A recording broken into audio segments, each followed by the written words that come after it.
Yesterday, we talked about the relationship that we felt was being established between Columbia College Television, Internet, Mobile Broadcast, and the YouTube Creators Institute. The design is that we both value the auteur, right? And we're going to talk about today season structure, like I promised yesterday. First, then we're going to not just talk about story development, we're going to develop a story together. We're going to develop the Elderly Vampire show, and we're going to do it in 30 minutes. And it's going to be rough and it's going to be hot. Okay? Then we're going to do story development for interactive media, which was actually a lecture today. And that'll be real fun. But I think some of that stuff, I know Wojtek is an expert at that, but I've also covered a lot of things in terms of annotations, links, games, and ways to invite the audience to play with you and make it much more sticky content. Okay? So, please look at your worksheets that I gave you. I just want to talk about what we learned yesterday first, before we get into this. Because this can be confusing unless you remember a little bit about our lecture yesterday. Okay? So let's ignore for now anything, all this, and just look at this. Act 1, Act 2, Act 3. Forget about season. You remember us talking about Act 1, Act 2, Act 3 yesterday. Mm-hmm. So what happens at the end of Act 1? What is there right here? A plot twist? Very good. What is there right here? Plot twist. And then somewhere here there's a cliffhanger. There's a cliffhanger at the end and the highest point of action in Act 3. Climax. Very good. Okay, so as long as you guys understand that, which way does the show move? Is the show moving this way? Nope. Which way is it moving? It's moving this way. And it's always moving. So just if it's going, like, is the action going down? No. Which way is it going? Because it has to Escalate. Okay, bye-bye. You guys are That was really awesome. Yeah, thank you, man. Yeah. Just as simple as that. Okay, so now what we're going to do is we're going to look at it in a slightly different way. And that is, we think about a season, right? A whole season of content. Now, at the Columbia College Television Department, Internet and Mobile, we do a 9-episode season for various reasons. One is that that's the amount of time that I actually have to teach them and to workshop all 12 students in my Writing for Internet and Mobile Media class through their original 9-episode series. So in that class, they finish a completely scripted, written 9-episode series. If it was 12, we couldn't do it. It's not enough time. So 9 is the number that we choose. However, you look at the calendar year, how many weeks are there? 52. Right. So if you wanted to put out content every week, you'd need 52. Right? But watch this axiom, okay? So the reason why I picked 9 is because it's easily divisible by 3. Okay? So you've got, if this is the whole season and it's 9, and then I'll do an even bigger one in a minute. So I can show you how you can literally use this for the 52 as well. Okay? Sometimes you're not going to get, you're going to have 1 on either side or something, and we'll play with that. But now, look at this. Act 1. Just look at that on your, look at your page 2, okay? As well, rather. Now, Act 1 in a season, okay, is the beginning and the setup of the season. Just like in 3-act structure, you have responsibilities to set up in Act 1, develop and escalate in Act 2, pay off climax in Act 3, right? It's the same thing with the season. So however you break up in terms of numbers, it doesn't really matter, as long as they're equally in 3s. So, Act 1, we have Episode 1, which is the pilot, right? Episode 2 and Episode 3. Then we have a plot twist, a season plot twist. Okay? Then we come back from that season plot twist and we have Act 2 now, with the same responsibility, which is what? To escalate and develop what you set up here. So Act 4, Act 5, and Act 6 constitute your season Act 2. The midpoint, right, even though, it really is the midpoint, because it's 1, 2, 3, 4, 1, 2, 3, 4. So the actual 5th out of 9 is the actual middle of the season. So when we said there's a midpoint, which is a big plot twist in the feature film thing we had, which I'll draw in a second, so it'll be easier to look back and forth. That's where your midpoint has to happen. Something big needs to happen in the middle of your season, okay? Then you get Episode 6, and then at the end of Episode 6, you need to create a what? What goes right here? Plot twist. A plot twist. So again, the first plot twist will occur, there isn't a space, there isn't a place in between 3 and 4, right? It occurs at the end of 3. So the plot twist happens, you put someone in jeopardy or pose a question not to be answered until 4 at the end of episode 3. Then, this is a laser pointer, by the way.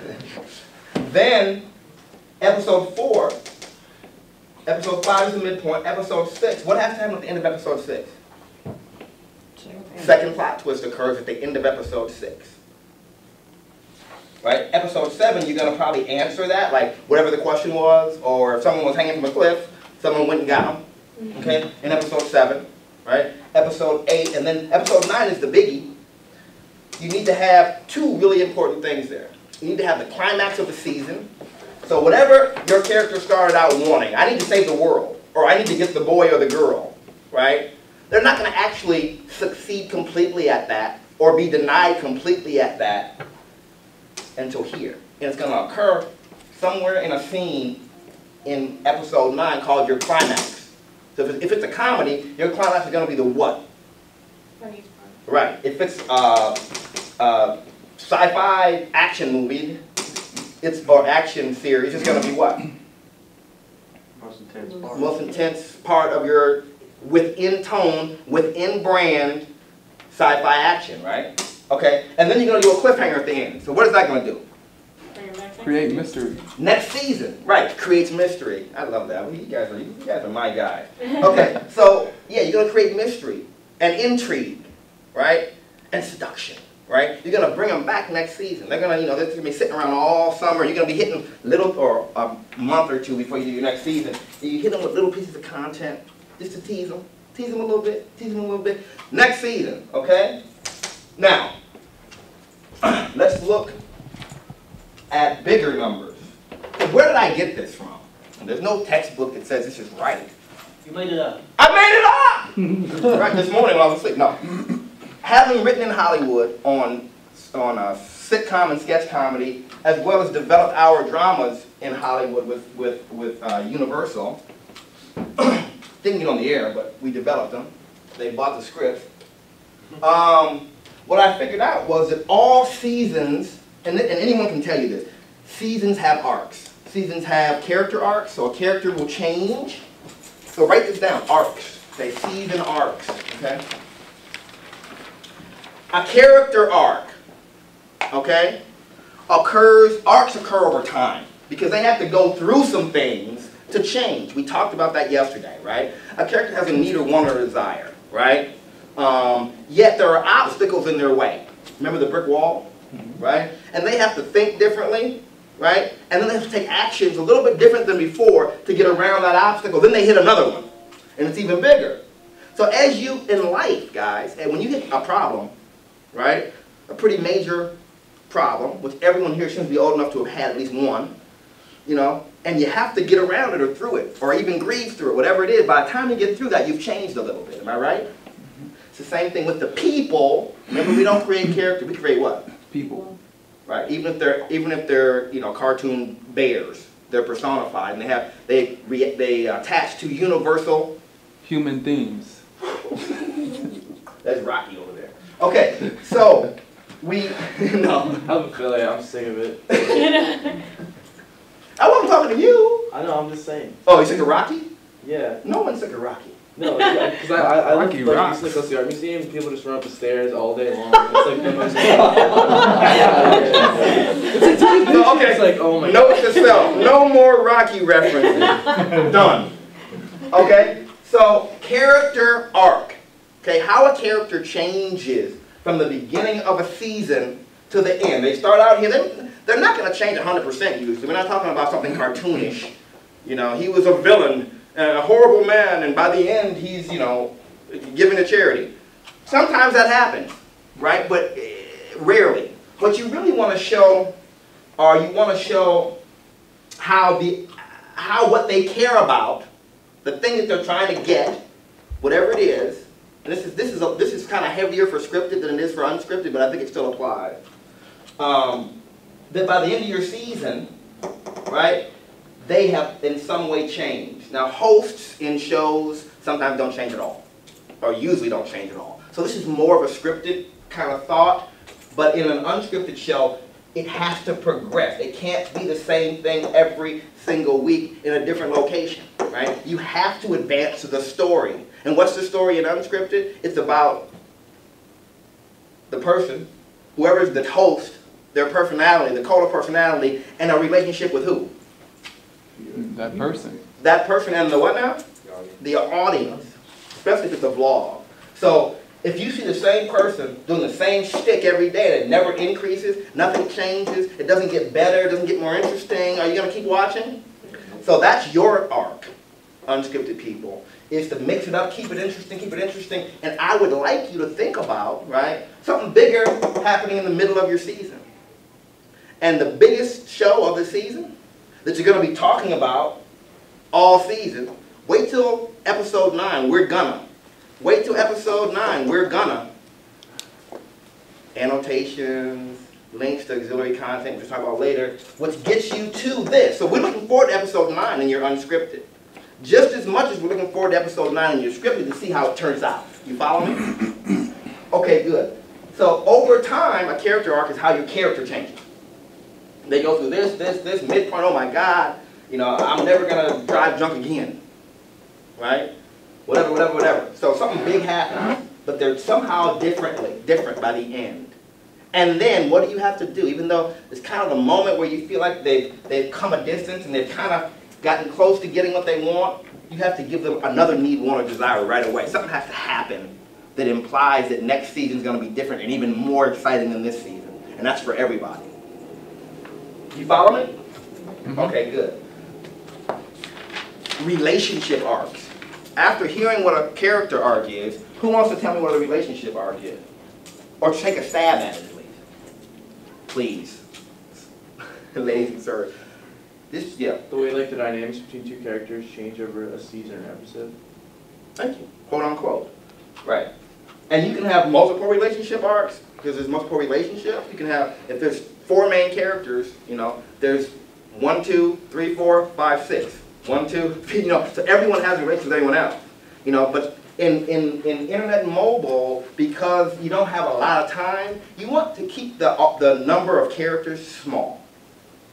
You don't want a lot of characters in your show, because there's not enough time to maintain good consistent stories and arcs with all those characters in 3-minute episodes.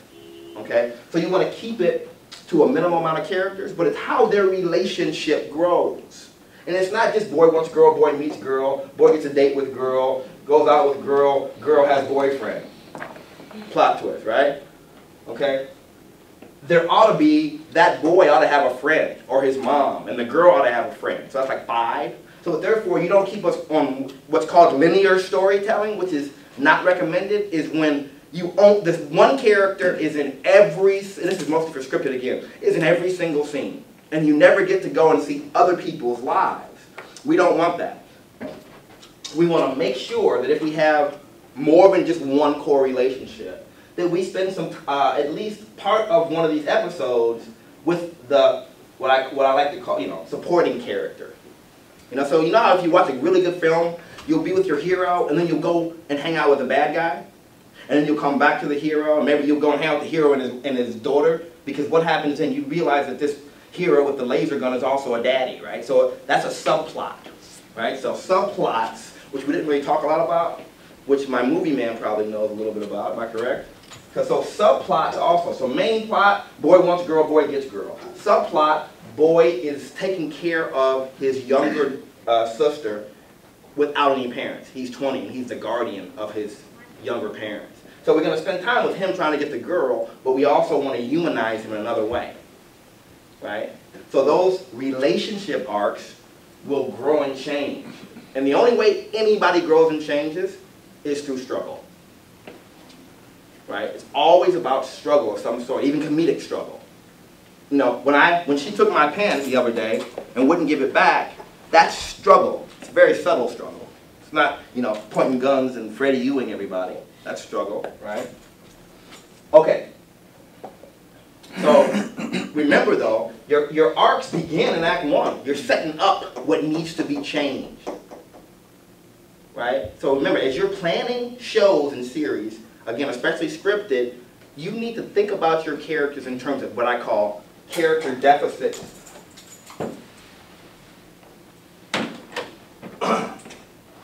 I learned this from Linda Seeger.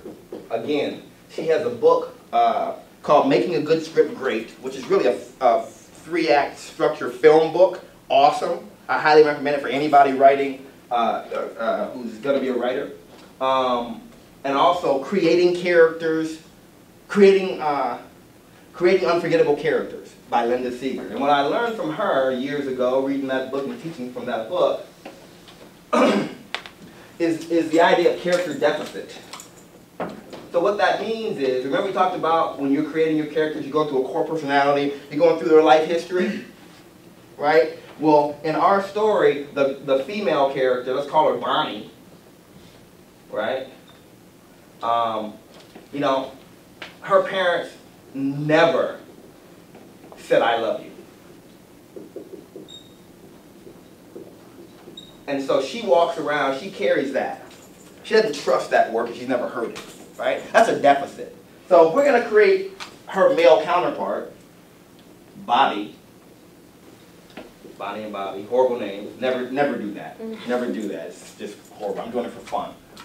What would you create in him that eventually, as they start to get together, would satisfy her need? His parents were hippies. Pardon? His parents were hippies. Yeah, his parents were hippies. His parents were you know, love hippies. So if her parents, that's great. You know why? Because now what we found out, this is development actually, guys. What we found out is her parents were hippies. What were his parents? His parents were her parents were ultra conservative. Republicans. Thank you. I didn't want to say it. That word hurts my mouth. So really, her point of view about life is different than his. Okay? She's an investment banker. She makes a grip, which means a lot of money in slang. He is a teacher, or something like that. Musician. He's a musician, right? And he doesn't make a lot of money, you know? And they're not the ones you think will get together. Matter of fact, they can't stand each other. So we start out at that point. They can't stand each other, they're very different. And as we grow through, oops, the kiss happened, but she was drunk. She denies it the next day, right? So we move through, and by the end, you know, there's something going on with them. It's really, really, really good. Let's say they actually get together. And the very last thing, the very last clip of this show, I'm pregnant. Of that season. Are you going to tune in next season? If you want to see what happens with the hippie, and that's actually called Dharma and Greg, now I think about it. and that was reverse engineer. I didn't know that. That's Dharma and Greg. Yeah. So that was so good. Who did that? That was you. That was so good that it's already been done. It was pretty successful. Except they got married in the first one. They got married in the first one. Yeah. But we had to get them there. I actually like our approach better. Right? So I would comment then that internet and mobile storytelling is more like film in terms of how it moves chronologically. You know, oftentimes things do change. I think the best internet and mobile content is serialized rather than episodic, so that as we move through, things actually affect the next episode. That's my favorite. It's actually ideal for that, right? And if we talk about interactive storytelling, at the end of this lecture, you'll see that the interactivity in terms of scripted storytelling really plays more to serialize than episodic. Do we remember the difference between serialized and episodic? Serialize, the episode 1, what happens in episode 1 directly affects what happens in episode 2, directly affects what happens in episode 3. In episodic, 98% of the time, right, what happens in episode 1 stays in episode 1. Episode 2 starts and everybody's the same as they were at the end of episode 1. But there's a new problem. There's a new set of circumstances. Okay. Now, do we kind of get character deficit? Mm-hmm. You know, you create within characters wants and needs that will be satisfied by either other characters or by something within the plot.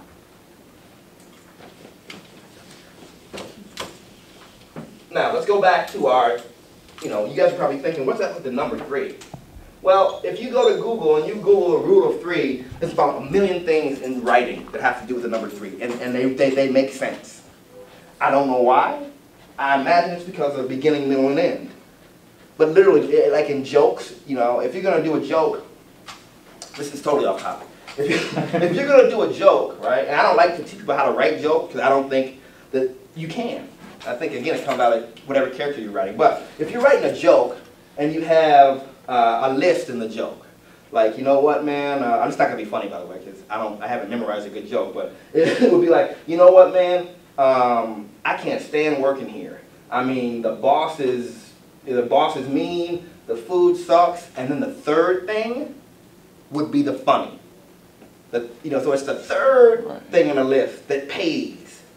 So it's just look it up and start to think about that. But for our rule of 3 here, it actually came from me deconstructing like a 22 episode season. So if we have 22 episodes, right?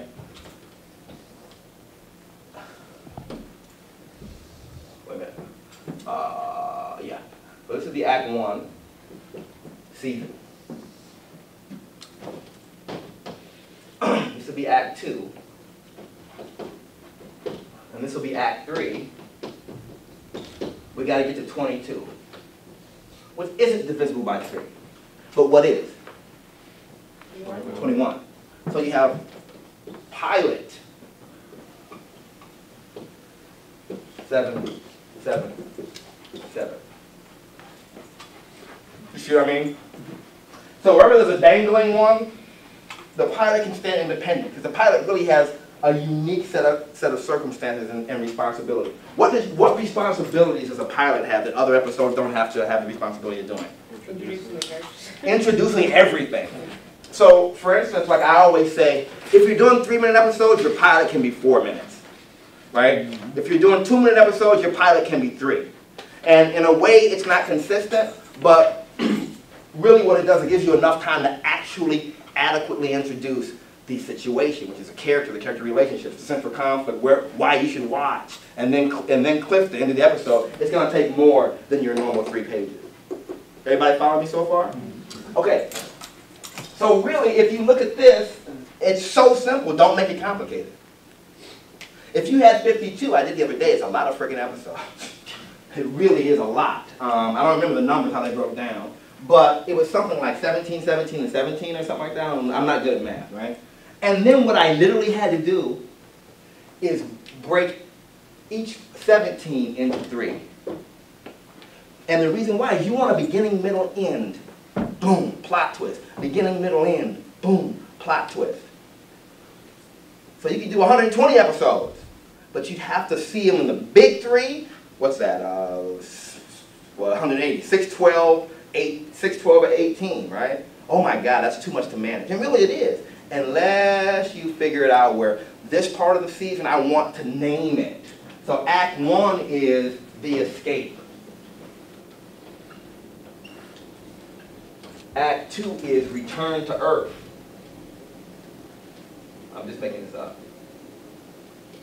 And Act 3 is invasion. They come for your butt. Right? So if you give titles and direction to whole acts, then you can break it down again. So, the escape, okay.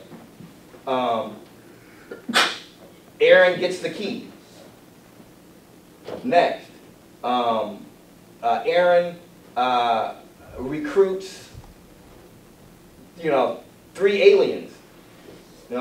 Next one, aliens help escape. So you have little titles that help with your big title. So it's a little confusing, but if you think about it in terms of 3, beginning, middle, and end. Beginning, middle, and end. So you close your eyes to this when you're developing this after you know what you're doing, and you say, I gotta handle the escape. And I'm gonna break that action into 3 smaller actions. So it's really a rubric for you if you really try to get this, okay? Act 1, Act 2, Act 3, you got. You guys got that from yesterday. The 9 episode one, do you have that? Do you understand, like, Act 1 is 3 episodes, plot twist. Act 2, 3 episodes, plot twist, with the middle one being the midpoint. Act 3 is 3 episodes with the climax and cliff. So if you can get that, then as your 7 more weeks go by, just for fun, break 52. Rehearse, break seasons in terms of how to tell the story in incremental, for conflict, of course, conflict again always does what? It always rises. Rising conflict, rising action. It's always getting more and more. Okay, so more on this really is, let's just look at Act 1 for a second. And the reason why I gave you these, really, the reason why you should take a blank one home with you, is so you can make copies of it. Okay? I have it, you know what? Digitally, it's on here. It's called 9 episodes, so it's on here. So you can each just grab it off of here and have a digital copy of this forever. Yay! Never said I didn't give you anything. Okay? So Act 1, let's forget about this for a second. Let's look at Act 1. Now, what are the responsibilities of Act 1? It's called, what is Act 1 called? The setup. The setup. Why? Because you're setting things up. See? Smart guy. He's got it. Yeah, you're setting things up. What? The story, Characters, location, setting. Remember, okay, yes, everyone's right. But I want you to remember the 3 core things, really easy questions to just burn into your brain. Who's there? Where are they? What are they doing? That's very simple, but sometimes the simplest axioms stick, and then you can build up. So you introduce character relationships, core setting and location, and boom, what happens? The central conflict. Why am I going to watch? Oh my God, the old elderly man who we felt sorry for just got bit by a vampire, and he's changed. We're going to break that neck. We're going to break the whole story together. Okay, but do you get it so far? Okay, so what is this for you guys? Why did I give you that? I mean, underneath, what the hell is this? What's it for? It's a tool for you to use. It's an outline, okay? So Act 1 consists of 3 episodes. And at the end of that episode, you have a plot twist. So you do the basic actions. The pilot is, this is kind of a weird, someone else made this for me from one of my drawings, but the pilot is episode 1. That's not a separate thing, okay? The pilot is episode 1 for our 9-episode final. So you want to put the basic actions in here. Episode 1, what happens? We meet Charles. We find out Charles' wife is dead. He goes to the cemetery to visit her. He gets bitten. He wakes up at night with fangs. End of episode, end of pilot. And you write that right here. That's 5 lines. From which it's not, that's the blueprint for when you're going to sit down and write it. Now, if you're a non-scripted person, you use this for your soft script improv, okay? What soft script improv is, and it's a reality show term. It's actually not really in the whole Google situation. I looked for you guys, it wasn't, but doesn't mean it doesn't exist. Just because Google doesn't have it. So, soft script improv is kind of the same thing, and that is that you know that, okay, you're gonna be, your show, give me just throw out a host in a situation for a reality show. Just anything. Anybody. Okay, I'll do it. Well, no, just like a, I don't mean someone specific, just like what? Yeah. It's a host who's teaching people how to jump fences. Awesome. And all the contestants have to be Mexicans. Oh my God. I can't do that one. Wouldn't they be? Let's do that one. Let's open it Let's up. say they all have to be. They all have to be. Here's a funny one. They all have to be 45 and over, like me. Okay. Well, they gotta jump fences. There you go. So anyway, so your host. This is a weird show, but your host is going to determine. You're going to start out. It's going to be. I imagine it has comedy aspects to it. Okay. So you start out. You establish your host, why he's funny, and why this fence jumping competition is going to be so great, and you introduce all the contestants. Right. Maybe have the first round of jumps. People fall to the next one. You're going to escalate. The fence is going to be higher. You're going to put a moat. You see what I'm saying? Boom, boom, boom. Right here, you kick off the first people. You didn't make it. I'm sorry. End of Act 1 for our season. Gotta go. Everybody cries. People write in. People make comments saying, "We really want that person back." You say, "I can't do that." Go to here, and it has to escalate again. But I don't know what it is now. You got to swim underwater or something. You know, you get it more and more and more. Then again, kick people off. Now it's just 2, and it's head-to-head fence jumping for old folks. Okay, what do we do with the old folks? We're kind of. Give them, Just like, 45 and old. They gotta like make some sort of like invention to like get them over. They give them like a bunch of tools. Oh, like, that's backyard funny. doors. That's funny. Yeah. So see, Yeah. now watch this show. It's gonna be on NBC next year, and somebody saw it. Right? And so at the end, that's the season finale. They have to test their invention to get over this big, gigantic fence. They got nets, Spring boots. right? Whatever it is, and we see who wins. And then we cook them for next season. We bring in like whoever it's gonna be. Blondes versus brunettes. That'll attract. Does anyone else want to Yeah. watch this? A little bit. Yeah. So we just made fence jumping fun. So I don't know if there's anything we can't make fun, right? With this kind of a thing. So really, guys, so again, episode 1, you would write down what happened. You would write down what's going to happen, the real basic action and the cliff especially. The real basic, and when I say action and conflict, what's the struggle? For us, it was all 5 contestants have to compete for the first time. Whatever, it escalates. They're competing to see who gets kicked off now. So, the SHIT hits the fan. See, I'm trying to spell it out now. It won't work. And then the big plot twist. So that plot twist in episode 3 is this one. You guys follow that. That's really important to know. Because it goes down, and it's just corresponding. 1, 2, 3, plot twist. You understand the graph? How to use it? It's a tool. Okay? Same thing here. Same thing here. You follow? Okay, good. Question so far on season structure. Okay? We talked about character arcs and we talked about relationship arcs, right? Now, story arc. Okay, what's a story arc? It's the same exact thing we said for the other 2, except you use the word story. Right? So instead of using character or character relationships, it's how the story changes over time. What does that mean? That means that's more plot specific, right? So you're literally going to track. We go back to our boy wants girl, girl has boyfriend thing and he's raising his 2 little kids by himself, single at 18, right? He's a legal guardian for 2 kids. I like that subplot. Doesn't it humanize them? Huh? You kind of care about them. Okay, so.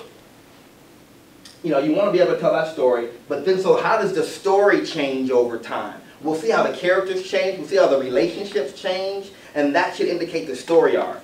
So story arc literally is how the story unfolds and how the story changes act to act. And you just track it. That way you know you're building up to something. It's very important that you understand that. That arrow that we draw all the time is not just for fun. I do it over and over and over again, that arrow that goes like that. So that you guys get burned into your minds the idea of escalating conflict. Okay? Alright, so we got some story arc, character arc, relationship arc. We understand how to do 9 episode seasons. Episode 9 has to do what? Next year. Right, so what do you have to put in it? I mean, 'cause it's not just going to automatically, because it's episode 9, make it so people want to watch. What do you have to put in episode 9 for them to want to watch? A cliffhanger at the very end, and before that you have to have a big old gigantic Climax. That's right.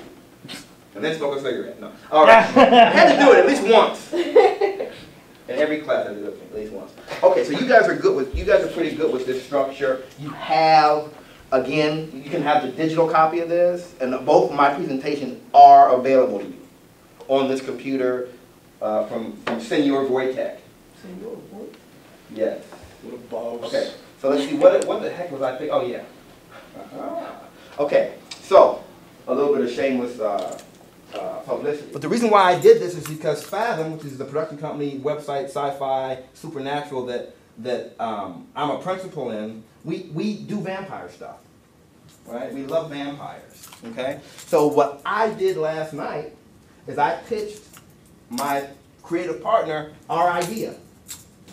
Right? Well, my idea, which you guys are going to help me with. And that was the elderly vampire. Remember that idea? Yes. Okay, so then I went to and just found an old looking vampire. It's not going to actually be the character. Right? And then I put this over here for comedy. Because this is not really comedy. This is about a guy who, this story on Fathom, which is a really awesome story, is really about a guy whose wife is fascinated with True Blood 24 hours a day, 7 days a week. And he's getting kind of scared because she's getting real creepy. And then he comes, you know, they're gonna do the Humpty dance one night, right? And he comes in and she's got fangs. And so, but then what he doesn't, because at first he was like mad at her, but then he went out and bought his own pair. So now he has fangs. The problem is that hers are real. Right? So that's the story for that. So Fathom, he loved the idea. Right? And so what we're going to think about doing now is actually producing the thriller vampire comedy. Okay? So here's a hypothetical. We're going to actually break that right now. Would you guys like to do that? Yeah. Sure. Okay. So, I'm looking at the time. We got enough time. Okay. So,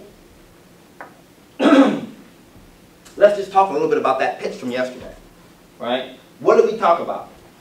What did we talk about? Right. Vampire. A geriatric vampire. So what we had is we had the idea that Michael has issues. He likes vampires. Right? I'm Michael. Right? And we were talking about a niche within a niche, right? A niche isn't good enough. Right? So if vampires are the niche, which is a very big niche. Right? We need a sub-niche or a niche within a niche. And we decided something we've probably never seen. Has anyone here seen a real old geriatric vampire? I have. We decided to do a geriatric vampire. Yes. Blade. Who? In Blade. But they are the elderlies. Oh, but the long hair though? The family?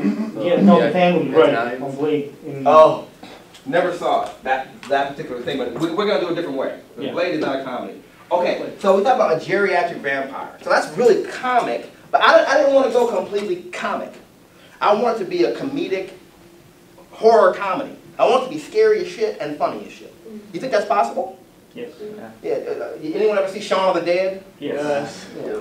It's still scary to me, but there was comedy in there, right? So okay, let's start from there. Let's look at our. Let's just. This is really story development. So I'm going to act as the executive producer, and you guys, I've just hired you all as my development team. Okay? Vortec will pay you. Not literally. But cut. Next. So I had a couple of ideas of how to start, but I want to bounce them off of you guys. Where did I have them? And also writers and creatives like me, we're nuts, right? So I don't have everything perfectly outlined. But let's talk about how would you open that? If you really want them to know, let's look at this. If you really, really, really, really, really desire an interesting pilot for this, what are some of the things we have to put into episode 1? So here, I'm going to do it on the board. We're literally going to do Act 1, Act 2, and Act 3 as they are on your form, right? So we need a pilot first. We need the first 4-minute, we're going to do 3-minute episodes. We're going to do a 4-minute pilot. This is called setup, right?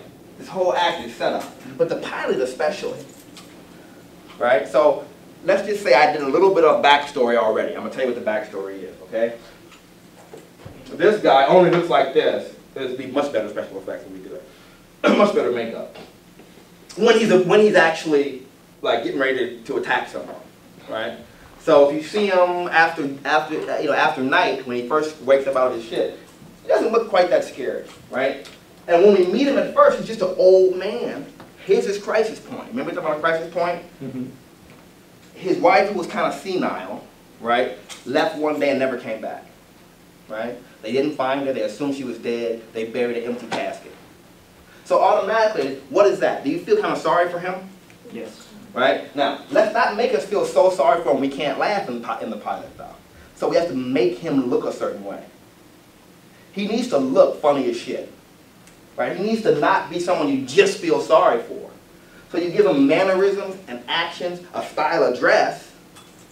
You know? So, you ever meet these old guys who always have a suit and tie on? Mm-hmm. I like those guys. Button downs and khakis. Button down and khakis, right? Or like the old, like a long, like, you know, 10, 15 years ago, if you go in the hood, you see the old men, they'd be shaved, their tie would be on, their hats, and they'd just be going to A&P, Yeah. right? But dressed. Because in the old days, you got dressed up. Right. You had a hat on, and you know, you looked good. You actually took a bath. Right? You guys don't know anything about that bathing. So let's say he's one of those dudes, but he has no fashion sense. Right? Right? So there's that comedic value in there. Right. So. He's got on his glasses. No, just playing. You have fashion sense. He's got on, you know, just what we just described, but doesn't, you know, plan it out. You know. So you actually, when you first see him, you're going, ooh, maybe he's a crotchety old guy. You know. So he's, yes. I'm sorry, it's just that I just had an idea that he's actually asleep, you know, like, and gets up, he gets out of bed and you see that he's got like a gown instead of, goes to the bathroom and see, you know, go like this and then, I'm not there because of the mirror. Yeah, that could be the morning after. Yeah, Right. So that would be, let's look at our thing, let's save that. Because that would be our clip. That's our cliffhanger of the pilot, when he wakes up and has no reflection. Awesome. And and the way things work, we go back and forth when you develop it, back and forth. So I love the gown, but you know what might be funnier? And you guys tell me, maybe I'm wrong. If he wakes up out of the bed, and he's already got his suit on. Yeah. He forgot to take it off. Right, right, here's out. Shoes are on, Yeah. you know. Okay, so if we have him, so we establish comedically, and again, we're going to be dancing between the morbid, death and dying, and we're going to be dancing with the comedy. So let's get over that. Okay, let's put that away. This is not real, this is fun. Okay? So if we establish in the beginning of this whole idea between, but how would you let us know in the pilot the history? Like, how do you know that he lost his wife? How do you know she was senile, walked out? Yeah. Maybe like, you know how you always got those grumpy old men that are out on the porch and kids come along and pick on him? Or the kids that just mess with him like, oh, your wife's dead, you old man. And then he's just out in front. And he can just be like, bam, kids, get off my property kind of thing. And then later on in like the series, he sees those kids walking when he learns he's a vampire and just scares the shit. That's funny. So if we have we have him on the front porch, minding his own little business in his way or whatever he's doing, and the kids come by and tease him, right? And I want him to have some way of retribution that won't really hurt him, but that's a little over the top. Just hit him with a cane. You can hit him with a cane. Oh, come here. Just subtly. You gotta get so close to get him with a cane. I was thinking an air gun, but that looks like a real gun, so that's not good. Can you show him his fangs? He doesn't have them yet. He doesn't. Yeah. He doesn't have them yet. He will. That'll be the next time that he sees a little kid, like somebody said, and we scare him. So, Oh, tennis balls from the bottom. Tennis ball, right, tennis balls. Tennis balls. you know what he has? You know the tennis ball, the shooter? Yeah. Because I imagine that these kids, he's one of their stops on the way to school. Like he gets teased about something from them every day, right? So it's either a water gun, like a super soaker, which is kind of corny, or something a little more extreme, like a tennis. Like he goes, oh, I don't know, something funny. So that'll be a placeholder. But we discover through action, right? We discover through dramatic action. You know, we don't just tell them. The best way to reveal anything is through character relationship, and that's a relationship. Those kids and that old man have a relationship. What is it? It's a relationship of antagonism. Right? It's an antagonistic relationship, but it is a relationship. So as you're tracking your character arcs, that's one you track.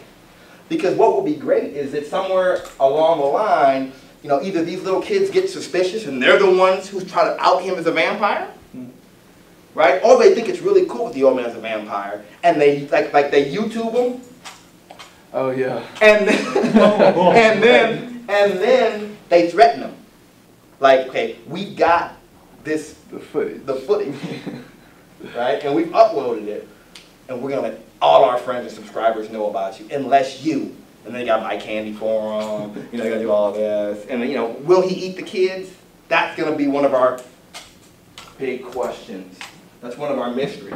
One of the mysteries that Nate in this, right, would be, you know, there's many of them, but one of them for this would be, will he ever just go ahead and chomp these little kids up, right? Okay, so we have that moment of discovery, happens real quick, especially internet and mobile. What we just talked about is that much of a script. It's action, it's the kids say something, the old man says something, pushes a button on the tennis ball machine, and boom, boom, boom, boom, boom, ah! And with the next scene. Okay? So, we discovered some history, right? What I say is, then we walk, every day he has a ritual, this old man. Now, every day he walks. Remember we talked about the old men when they walk? You know, it takes them 45 minutes, and we should literally shoot it like, time dissolved, whatever. He gets to the graveyard and looks back, and his house is like a block away. But we literally shoot it as if he's like, you know, 40 days and 40 nights. Right? Okay, so he gets there, and what we establish is that he's ailing.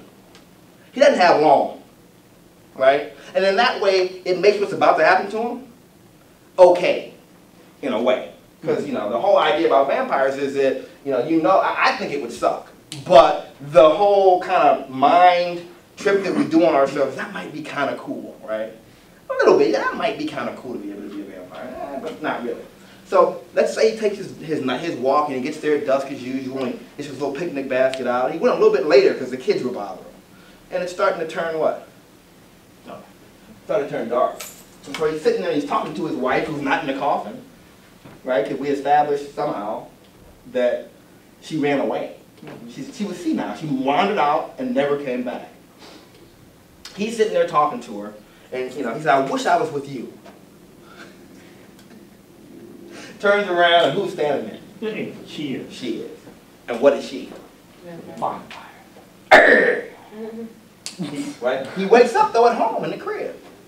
He was dreaming. There's no bite. But I stole that from my own thing, didn't I? There's no bite. Oh, okay. So anyway, and then I'm only going to use your thing to end the pilot, which is he gets up out of the bed. He's still got his suit on as usual. That's normal for him. Because we saw it in the very beginning, right? Different tie, same suit. That's how they are. Different undershirt, same suit. Okay, so he goes in the bathroom and looks, and what? There's no reflection. End of pilot. Okay. Are you gonna watch the next one? Yeah. Okay. So we've done our job for pilot, right? Let's move to episode 2. What happens? By the way, I pitched this to Steve. The ideal dream would be that we develop this here, Creators Institute. YouTube says they want to help fund it. We make it, and all you guys get credit as developers. Oh, nice. And we put it out as part of the Creators Institute. Yeah. Episode 2. Yes. Participate, everybody. Maybe a little bit of. You're in charge of episode 3. Yes. The kids are maybe if you want. they're threatening him to expose him, right? But the reason is because they want to get one Playboy. They want one Playboy. Yeah, and they do one more thing. I think so what we want to do in episode 2, I like the fact that can be a part of episode 2. The kids have to discover him, right? Right. So that might be plot twist. You're ahead of yourself. If you think about that, that's significant, isn't it? Yes. So he just saved your. So we know about your episode 3 is going to have this plot twist in it, which is. What did you just say? The kids finding out. Yes. Is he gonna notice he has fangs, or is someone else gonna notice he has fangs before he even knows? That'll be up to you guys to help me decide when we get there. Really, we're almost there. So here we are at the end of episode 2. I like the idea of them turning around and having eye contact, but that can be a poster. I always think of things, moments, in terms of, would that be a good movie poster? Right. Right? So you start thinking about movie posters for your things, like, it's just fun. So, sees no reflection, turns, and they make eye contact. And it's literally the challenge moment. It literally feels, you know, it's like, they both, I'm a better writer than actor. But I can act. Okay, so that's our clip, right? No, the clip is he turns around, he stares at him, and he turns around and walks out without his walker. Am I right? Whose was that? That was somebody. Yeah, is that right?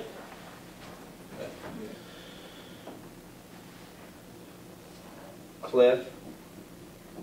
For episode 2, I'm saying it now. Now I'm actually dictating to the camera, so then I'll get the copy and use that. So the cliffhanger for episode 2 is he walks away from the kid and leaves his walker. Or could run out and leave it, because he said someone was helping you, right? We're gonna save. We decided to save any. We're gonna do a subtle physical feat first. Yeah. Which is just the walking off without the walker, because he's been like this the whole time, and now he's like, well, he might even have a little groove to his walk. Yeah, like later in the series, he goes, because he figures out that he's going to have to chase people down to eat him, he's going to need better shoes, so he goes to get a better pair of running shoes. No. Oh my God. Somebody write that down. Here, running shoes. That way we won't forget them. You have one of those like creeped out workers with the Payless shoes. Like, I need something I could run someone down. They're just like, right. I guess. And you know what's great about that? It's branded entertainment all of a sudden. The opportunity for branded entertainment just entered into the show.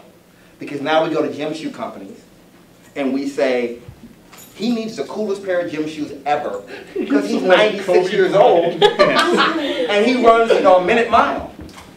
Right? I don't even know if that's fast. That's like Hussein.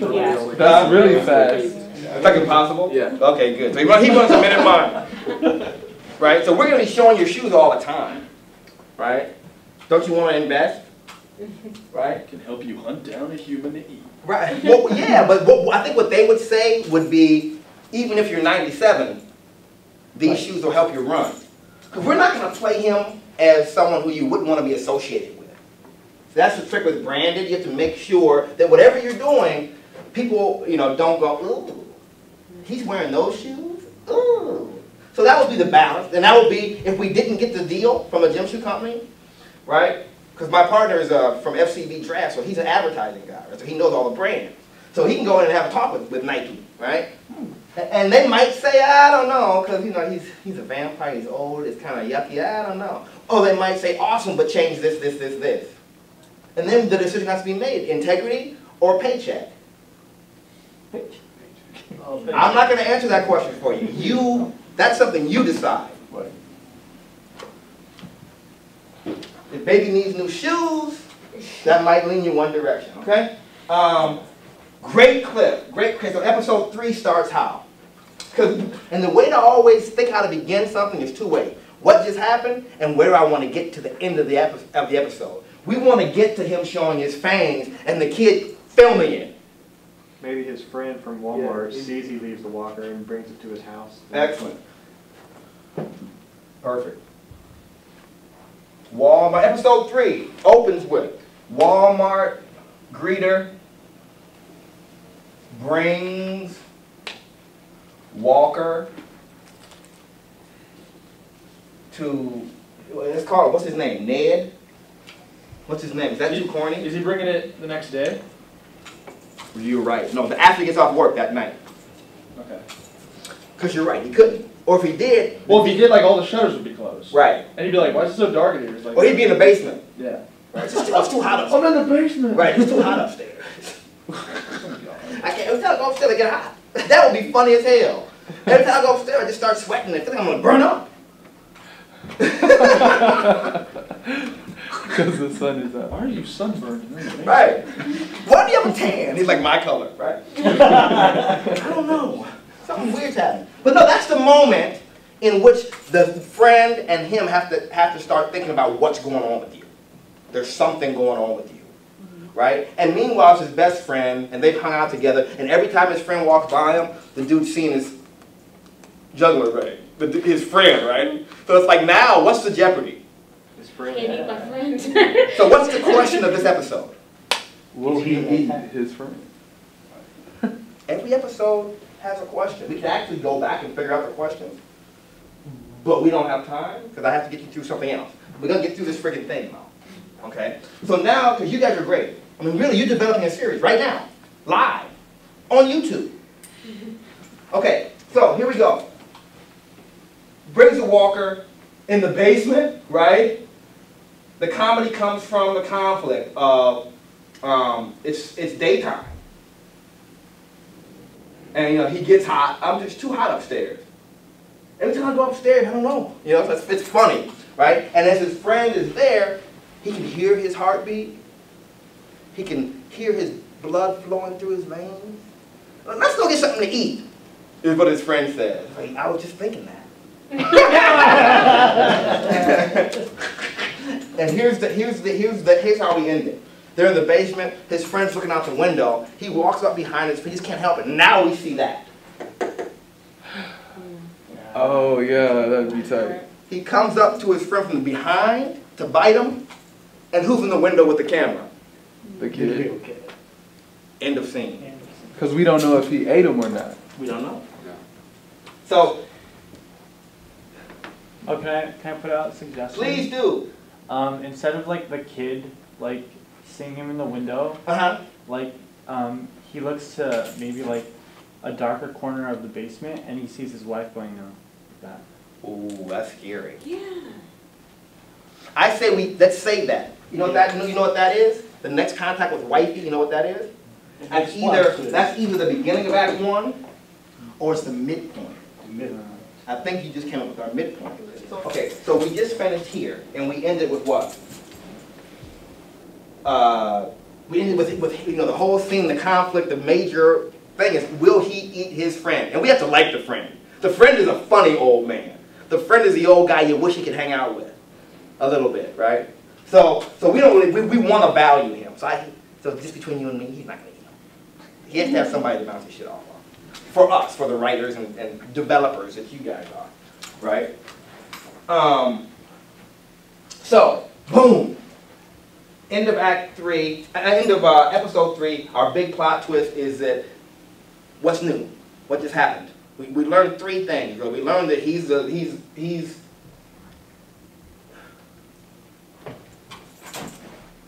we learned that he's this. So we actually see the vampire.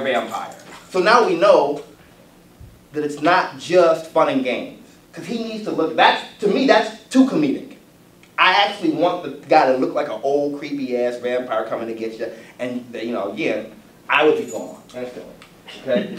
The comedic part of the vampiredom, and you tell me if you like this or not, is a bat on a string. Oh. You know what I mean? I mean that's a risk. But have you ever seen that? How corny it looks? If you do it well, you don't see the string, but you know it's a fake bat, right? So in order to temper, because we're going to have some attacks and some blood and some death. In order to temper it and make people still laugh, we're going to balance it out with the way that he travels around sometimes is literally poof of smoke, cartoon bat on a string. He has these big dramatic, like, They're just like, yeah. But like you know, if you hear like, you know, the old Count Dracula, there's a little bit of romance in that, right? You know, this guy, when he just sounds stupid. He sounds like himself. And here's something else I just thought about. His wife, when we see her, tell me, is still senile. So she's a senile, she's a vampire. She has physical prowess, but she forgets who he is, doesn't know where she is, so she's still lost. You like that? Yeah. That's funny. Kind of mean, but it's funny as hell, huh? She's like, how's Ned doing? And like she saw, like, oh my god. Right, right. Have you seen Ned? I'm hungry. We were supposed to have him for dinner. Like I did. And so part of the seasonal conflict is trying to keep her from getting busted eating people. Because she's out the box, right? So I think he's more reserved about what he does. And she doesn't know what the hell she's doing. She just wakes up and goes and eats people. Right? So you have a random old lady, like at any given time, like, oh, ooh, scary scene. Like you're walking by an alley and all you see is like an old lady bent over. And you look in the alley and she's just chowing down on somebody. Like, I'm really going to go there. So that's why I want to balance it out with this. That might be too much. Because that's like scary. So we'll have to see. Maybe it won't play. It definitely wouldn't play for the branding. Maybe she You just give them your gym shoes because no one's going to buy into that. If it's really, really that dark, you probably wouldn't get a gym shoe company to invest. So that would be the whole balance thing. How do you bring it up to the level where they would invest? Or I don't care. I want my niche within a niche. That's who I care about. I don't care about Coca-Cola, which is you know, it depends on where you are in your life, really, or how you make those decisions. Yes, ma'am. And if we did that, we'd have to take time out from the previous episodes to like set up the story where like people are being killed and like the police are coming after. You know what I mean? Right. People have been missing. Right. And then like the police might find out who she is. Well, he's got let's set that up. How would we set that up? As he wakes up, the TV is on. Even newspaper, his old man. Yeah. Oh, radio. Oh yeah, he's the only one in the whole town that gets the newspaper delivery. Newspaper boy has one delivery. See him. He's the only one stuck in 1991. Okay. So he gets it. Okay, I know. Now see, now what are we doing? We just stepped into the area of satire. Right. We just said something about the state of what it means to be a human being in America today. Right? Yes. Okay, so that's great. So the newspaper is so that we find out people are missing. Or people found dead or missing. And dead. And you know, the typical things, animal attacks, coyotes, right? You gotta have like 36 coyotes to take a person down. Within his background, is he, because I was thinking that he probably was Jewish. Why? Because no. Because he's gonna. That's our American brainwash. No. This isn't a kosher. That's the idea. Oh, that's His friend hilarious. is not. That's hilarious. His friend is not that. That's why He he's gets- not David. This could get so deep. You're Like, the the crystal, town that's could what I form like an pictured too. anti-coyote hunting squad. Like they're trying to go like I mean, find. I think that moment is funny. I think it's hard to jump around in that. Yeah, I Yeah, don't. I mean, then you have that responsibility of carrying that particular stereotype set of circumstances with you the whole time. Yes. Or they could, I mean, if we were to do that, like, it could even be like a nice moment then if he's explaining to his friend that he's a vampire. He's just like, well, why do you eat meat? He's like, you're not kosher. He just like justifies it like that. But then we gotta find how do you get a rabbi to bless his victims before you kill them? Well, I think we need that. I think that's a step too far. Yes, that's. It's funny, but in a series, see, this is a good lesson though. Okay, so look. 1 o'clock, I got 45 minutes, okay? So, what's great about, what you know, if you set up something like that in the beginning, you get a laugh. 2 is fine. If you need full hour, that's fine. Okay, cool. Yeah, 2 is Beautiful. Thank you, because we need it. If you set up this whole idea of him being a Jewish guy, then you gotta carry it through. And that's just, and that's, you know, and it's such a tiptoe. You can offend too much, it's a tiptoe thing. It's hard to do. So my recommendation would be not to do that. Although it's funny. And the moment is funny. But it's not just a moment. It raises something you have to carry through. Who's he gonna eat? He can only hunt rabbi. Right? We ended episode 3. So we're through with what? We're through with Act 1. We had a big strong cliff. Kid takes him, sees his fangs. He's about to bite his friend. We don't know if he did or not.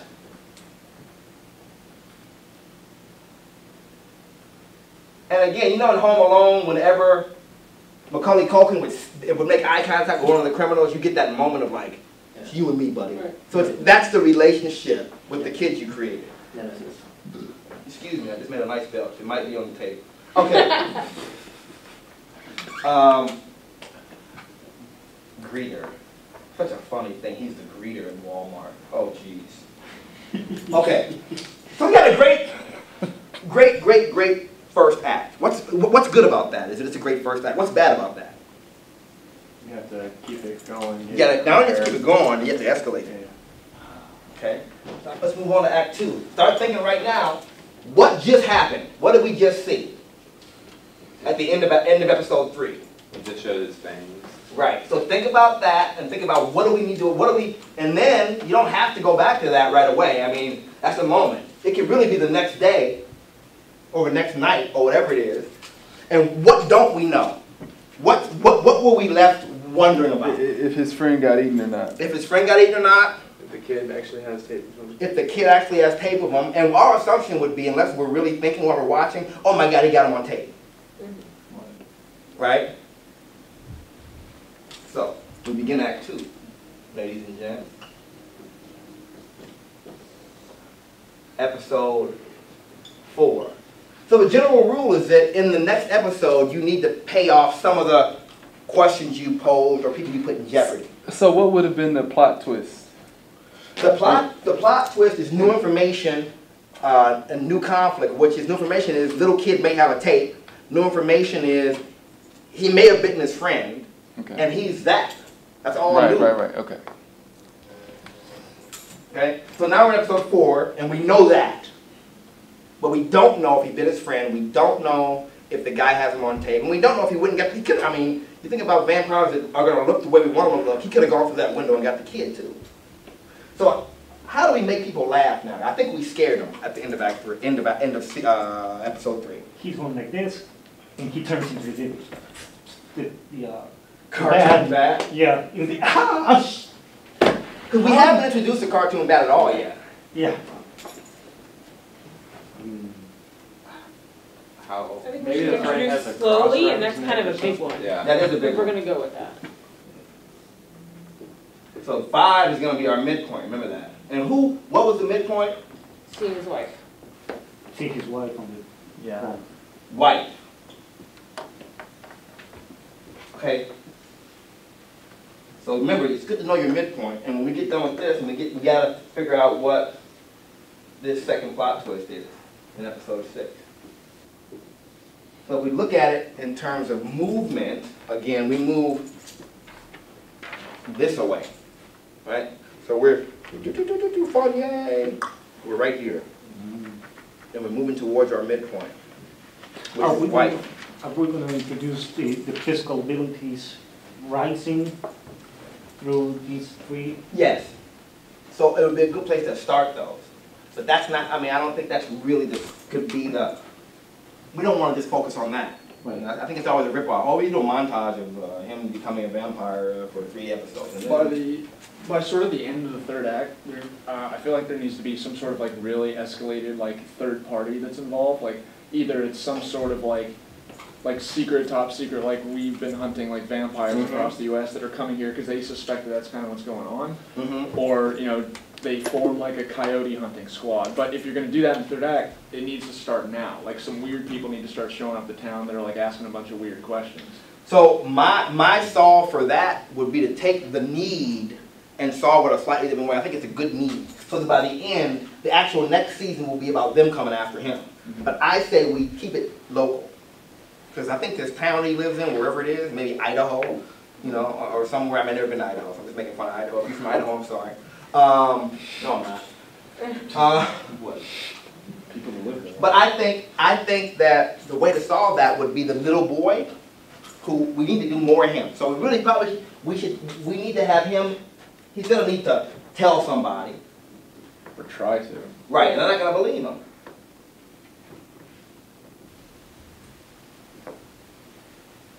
Right? So I don't know if it's here or not, but that has to be somewhere. Because what I want to get at is that he's going to keep this little kid. It's also an investigative process show. Not really, but now the little kid is the detective. Okay, the little kid, he saw what he saw. No one believes him, right? So it's balls to the wall. him and his little buddies, or just him, he's gonna catch this guy in the act, right? So, and when he gets something, he'll get some form of evidence at the end that he will present to someone he's been trying to convince, which might be like his older brother, who's like, in a wife beater, and like, kind of a, just a kind of a good for nothing. I'll say why. He thinks if we can capture this vampire, we can make a lot of money. So it's like a spy versus spy. They keep doing these weird antics. Like they keep trying to like set traps for him. Like they send like their best friend that they really. That will don't be like season through the door. 2. Yeah. Yeah. So keep it local. I think instead of bringing in the the FBI and people on helicopters and stealth black helicopters and capes and shit, let's just keep it real in our world of real.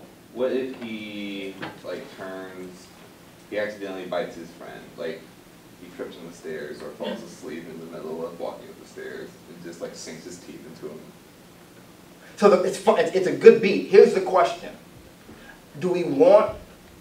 Because all vampires don't bite and change. Sometimes they bite you and kill you. Right. Right? They have a choice. I think part of what they have to do. Remember who's Buck Wild? His wife. So the question is, how many vampires do we want? Mm-hmm. Because I was just thinking in terms of like stakes, like maybe stakes. Get it? But wait, that was supposedly accident? Yeah. But we have to remember that that's a part of the mythology. So let's take a stop. Or you continue, and you remind me to say the word mythology. Yes. Okay. Well, I was thinking just like if his friend gets turned in some shape, way, or form, then that means he has someone to talk to and kind of relate to, but also he has the chance of losing him. Like if the little boy tries to like out him, maybe his friend gets taken out and then he just lost another companion kind of thing. I think there should be conflict around his friend, because right now his friend is really the only person he has. Okay. Right? So I don't want to kill him off, and I don't really want to change him, because we know what we need. We need an Igor. You know who Igor is? Yeah. Yes. Right? What if his He's friend the helps him human, hunt? he's like, huh? What if his friend helps him hunt sometimes, like baits him in, like, I don't want to do this, but I know you need to eat Yeah, I don't want, but I also don't want to lose you. Yeah. And So, but it's got to be a funny way. It's got to be real funny the way they do it. I mean, these guys. They should small steal town. from a blood bank. Like he should like go and then like he's like, oh, Yeah. it's so good that an old guy like you still giving blood, or he's like, yeah, okay. But Yeah. then they like his friend comes in and they like start stealing from the whatever. Mm-hmm. So here's the rule I want to, because that's a great one, but I've seen it. So what's the rule? If it's been done already, Do it differently.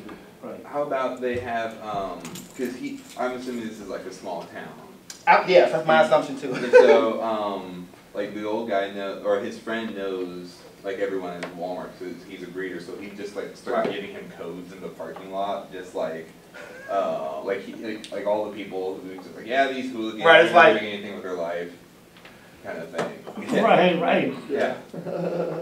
Yeah. And it's somebody we already established is a jerk. Uh-huh. So if we go back to Act 1 and we go to the Walmart, we have to establish this person is a super jerk there. Yeah. And then we'll get him eaten. Yeah, like before Here. he shows up, he's just like, oh, welcome, Franklin. He's just like, piss off. And Right. But just get out of my way. It's a guy who we all hate. So that way, in the greeter's mind, he's like, well, if he's gonna do it, take out the dicks and the jerks. Right. Right. in So town. so we have a little bit of who's the serial killer who kills serial killers? Dexter. We have a little bit of Dexter. Right. Right? So why do you think they chose that for Dexter? Because how else are you going to have a serial killer superhero? Right. Or, I'm sorry, protagonist, is if he's killing people who need to be taken out because they're doing horrible shit. So that's how we're going to play him. And that helps us in a lot of ways. Okay? So I like that. So the greeter is going to be his Igor. So what we need to do then, We should have something coming right out of, like to tell that moment right after, like the beginning with, the looking through the window and the guy and this kid starts running away, he tries to run upstairs or something to run out, and then the sons, we just, saves the guy downstairs, saves the kid outside from being attacked, and then we move forward. Just that moment of establishing that he's fine, the kid's fine, you know what I mean? so I think we can do exactly that. I think that's not that exact, that's the beat we need right here. I got another way to do it though. And you tell me if you like it or not. And that is, we come back and the tone is kind of like morbid, right? And we show the old man like lying down on the basement floor, his friend, right? And we come in, and I don't know how to get to it, but he's just asleep. He's not, so we play it like maybe he could be dead, he's lying down there. I don't know. What I'm trying to get at is we need a moment where we think he killed him to make the payoff of he's still alive actually resonate. Right. So if we start right at him chasing him and stuff, we don't get that moment of doubt. The reversal we talked about yesterday, that's a reversal, right? Oh my God, he did kill his friend. And then it's just like, do you want eggs or do you want so-and-so? And he wakes, so they're actually, but then I don't know. So let's just say, so we can, by about 1:15, I would like to start the next part of our lecture. Or let you guys go to the bathroom and then start. Okay, so what we're going to do is we're going to move a little bit quicker through Act 2. We're not going to hit every single beat like we have in Act 1. We're going to kind of get the gist of what's going on. So we know from your suggestion that we need to show friend, and I'm saying he looks dead, and then the joke is just sleeping.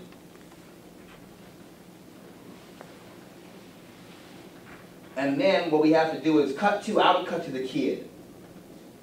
That way we know the kid's alive, and he's telling his older brother. You're not going to believe it. Mr. Johnson down the hall, he's a vampire. Yeah, right. So he tells his no-account brother.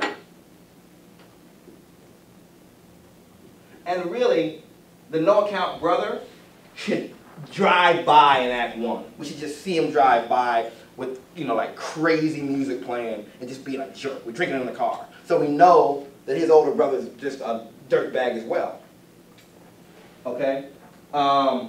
And so, what do we discover at the end of here? No recording on tape.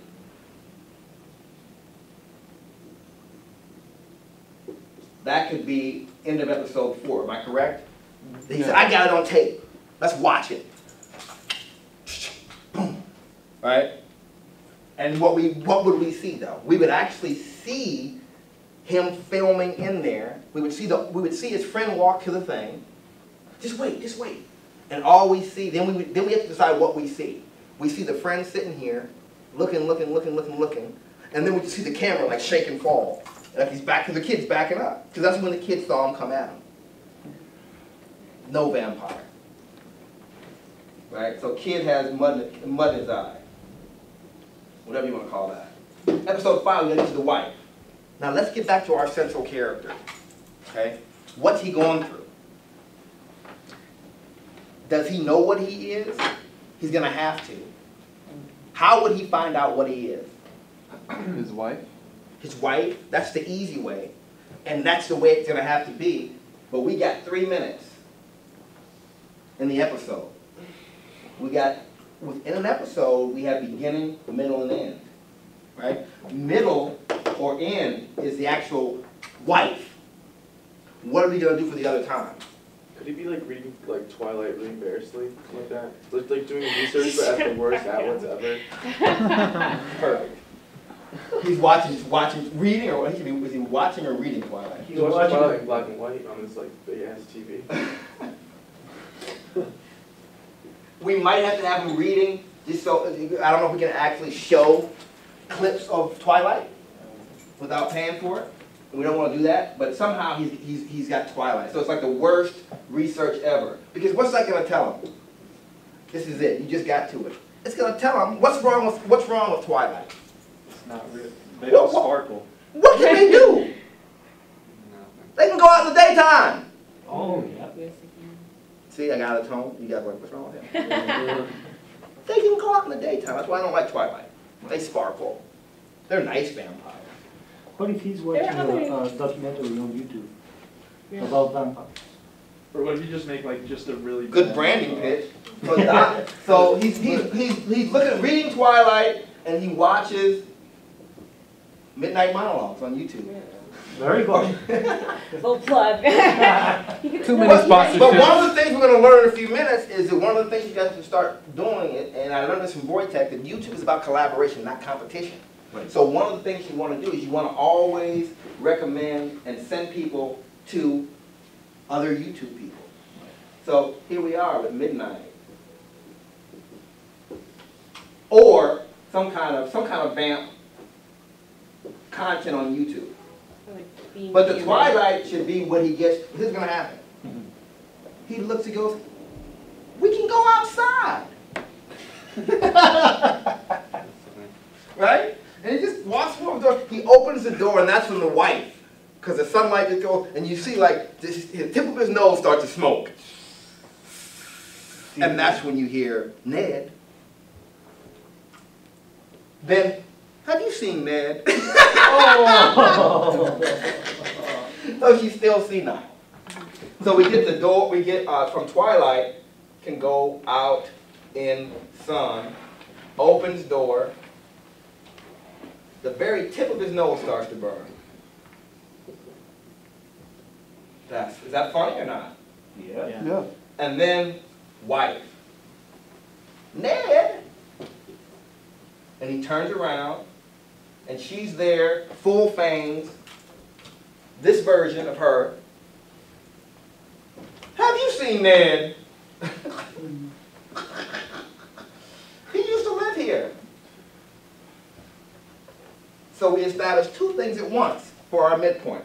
We established that his wife is there, and she's still what? And we established that Twilight is not good vampire research, which is what I really wanted to do. Thank you for Twilight, by the way. Okay, so now we move to episode 6, get a plot twist here. Wife was there.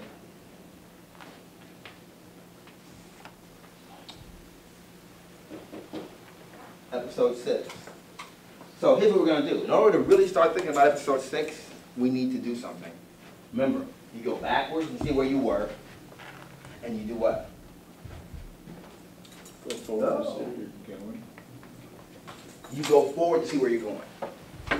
So we're here.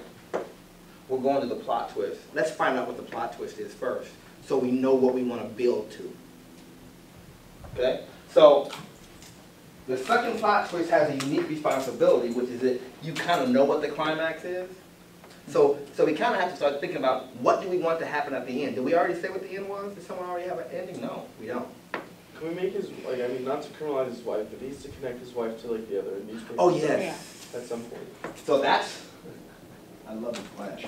That's our second plot twist, is that we establish wife as serial biter and reckless. Okay? So if we have to get there, that's great. And then what is that? I think we need to do a double plot twist here. So and really what that is on this side of Act 2, we establish that in the same episode or the next one. But one thing, the plot twist on this side is we establish the wife as actually the one who's been killing all these people somehow. How? I don't know. We'll figure it out. And then we should establish that, because if we're going to get to where we talked about, which is where the next season is going to be what? Them hunting him. Then we have to kind of, we set up the brother doesn't believe him, the little kid has to be active. So in this whole thing, the kid told, we found out the wife was there, we need a kid beat in here. Does he, I don't know, seek help from outside the town? Do they go? Because no one believes him in the town. Do we want to bring in a vampire killer guy? But I mean, see, the thing about that kind of thing, though, is that it's been done a million times, so I don't like it. And number two is that we have to set it up earlier. So if we keep, yeah. What if the kid gets the cojones to go into the house to try to find some concrete evidence? Mm-hmm. Oh yeah, I have one of Maybe those like he really runs into like the on wife or edge, like he's something. going through the Yeah. house, and then the guy Yeah. comes back while he's in the Yeah. house. And And then he runs into the wife, and the wife, because she's so bloodlust, but then the old man comes back, and he's still just beginning to become a vampire, so he still kind of has like a heart or something, and he actually saves the kid. Great. So kids in the house for evidence. yeah, I feel like they're gonna become friends later on in the Yeah. series. Yeah. And he Vampire up. encounters the wife. Vampire. So it's kid versus wife. And we can do that funny. Because that we can have, number one, of course, in all horror movies. Now, people, he goes in the daytime, the kid, or he's stupid and goes in at dusk, something. Or in the basement, right? It's all dark now. So the basement is game anytime, right? So what do we know? We know that he's in the basement. We see the kid go in the house. What are we feeling? Remember, the audience is always part of the story. What is the audience feeling for the kid? Don't worry. Yeah, don't go in. He's in there. Okay, you're in, but don't go in the basement. The kid should walk in, look around and go, he might be in the basement. Just to mess with us. And when the kid gets down, then it's white. And then what I would do literally is do a fast motion chase through the entire house. Just a so it's real funny comedic chase With the somehow. British music. Knocking stuff over. Yeah, kid running. And then Serious, like having to suspend disbelief because she's a vampire and she'd be mad fast. yeah, but he's a kid. Okay. Trust me. Try to grab, like my son, who almost had to come today with me, which would have been a disaster because you'd all be like beaten up by now. You grab them and they get away from you. They go between your legs. They're crazy. So it's that kind of thing. It's kid versus crazy looking dark vampire. Now I will say the one thing that we haven't done that I would probably go back and just do pickups on is I would have her attacking people. Rather than, here's a rule. Write this down. I haven't said write this down once today. Show me, don't tell me. Show me, don't tell me. Anytime you want to reveal information, you first think about how do I do it through dramatic action, through conflict, through putting two people together and having to talk about it, through somebody failing at something and having to reveal something, rather than telling people verbally that something's going on. We want to see it. We don't really want to be told about it. The newspaper stopped showing up. Oh. Newspaper stopped showing up, and we find the newspaper man like under the house. So she's been. Well, we've seen under the house because True Blood has people under the house. She's in the attic. What do? Garage. Back Like late. she's seen now. She's seen now. She's putting them in the garage, like just stacking them. Like next to like flower bags and stuff. Yeah, that's hilarious. Okay, so boom. Then what it is okay. So newspapers stop coming.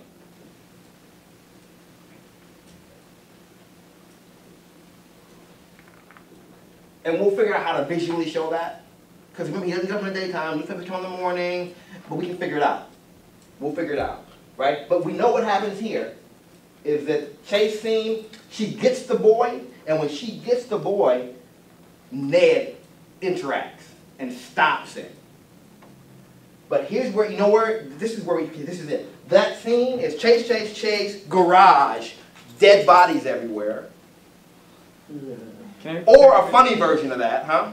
Can I put a different twist? You can. Like, I invite different twists. well, cause I think I have like figured out like a way to connect it to the next season. Yes. That like all the insert shots are really close up, so we allude to the fact that she was the one killing him, and then at the end we find out that she's like, oh, it wasn't me, and like they're at like a nursing home, and then we see like a whole bunch of like senile people, and she's like, it was them, like this group of like senile vampires. So we have a bunch of. See, I'm trying to avoid multiple vampires though, because then it becomes like whenever you have. I would say it diffuses the power of the two that we do have. Now here's the thing though, somebody turned her. Right. Somebody turned her, we gotta handle that in Act 1. Somebody turned her. So how did she become a vampire? There's another vampire. So we have to, and this is how it works. As you outline, this is great about outlining. you find out when you get to the end of Act 2 that you got to go back into Act 1 and put some more stuff in. Because you're finding out more about your story, right? So we know now that we have to go back and embed some ideas of her being kind of a senile vampire, which means she's, you know, she has no, she's like a sociopath. She has no idea about how to get caught. So I think you guys are right in your sense that there would be people investigating those murders. So there's like a sheriff guy, and we'll have to figure out what that is. But there would be somebody investigating the newspaper murders. Yes? What if within the plot twist, somebody else is investigating, but not because of the murders, or it's totally irrelevant to that? Okay. Because there was a news in my town about a guy who was cashing his grandmother's social security checks for the last 20 years that she's been dead. Holy so crap. he's being sued by the federal government for $20 million or whatever. Okay. So somebody like that, social security guy who has nothing to do with anybody, he's just coming to check this and all of a sudden. Because he's been cashing his wife's checks right. for the last 3 years that she's been or dead. something like that. Or right. last year. That's an idea. We can think It's just about an that. idea. Like I said, I saw it on the newspaper. But somebody official. Right. But not as I don't want to be a big character. You know, I don't want to imitate other things I've seen where it becomes about him investigating him. Right. I like the idea, well, we kind of have to have this guy somewhere just because there's been murders in the town. Right. Right? But I would like to have the sheriff actually get taken out. 1, 2, I think. I don't know. At the beginning, he kind of like is constantly calling the sheriff about the kids bugging him. He's just like, it's these kids. Right, and the sheriff ignores him. Yeah, and the sheriff ignores him, and that would even bring more reason for the sheriff not to listen to the kid. And more reason for us to eat the sheriff. Right. Right. Right. So we have to set up people we want to get eaten, so people don't feel sorry for them. For the people that they kill, well, I think the wife has killed people that she shouldn't have. The people that Ned takes out and that the greeter helps him find will be people that are, you know, people who we establish in funny ways deserve it for our, you know, again, not in real life. Mind if I tell me if someone does something wrong, you can kill them? No. Only in our world. Okay? So, great. End of Act 2, and then, okay, we're going to finish this by that. End of Act 2, the plot twist is we've gotten to the garage in the chase. We see that there's other dead people. Some of them are the missing persons that we've seen in the newspaper clippings. Right? Kid turns around, wife comes after him, Ned intervenes. Ned stops it. As he's stopping it, maybe in the garage door, we see the brother who's been coming to look for the little boy. The reason why I'm doing that is that I want, somehow we have to get, and maybe it's not right here, maybe that's too much for one episode, okay? But what we have to get to is the brother has to believe that that's a vampire. And the brother's twist on it is, don't tell anybody, let's capture this guy and we can really sell him for a lot of money. Right? Yeah. So it's that hustle. So we established him as a hustler earlier. I just like with the story of the wife like who turned her. Yeah. Maybe that's the final cliffhanger. Yeah. You can expand the Perfect. next. Okay, so now we know where we're going. Yeah. Okay? So are we done with Act 2? We are. Let's go to Act 3. We got 5 minutes to finish a series. It's always fun to do things fast, by the way, and then go back and do them. Because when you do things fast, guess what? There's no room for doubt. You don't want to doubt. Like Wojtek, says, make something and upload it. Don't make something and sit around and wonder if it's going to get hits. And be afraid, I can't upload this. Somebody might not like it. Guess what? I don't care how good it is. Someone's going to write you a comment that says, this is the worst shit I've ever seen. Okay, so 7, 8, 9. And we know what 9 is. We intro the maker. The maker. Now, as we're going through this, you start thinking about who that might be. Okay? We'll leave that till next season. You know who it should be? It should be the person who, in the beginning, we establish somehow, and we definitely don't, it couldn't be her or him. Kind of washed over then, it was like, yeah, whatever. Just somebody, this guy store clerk.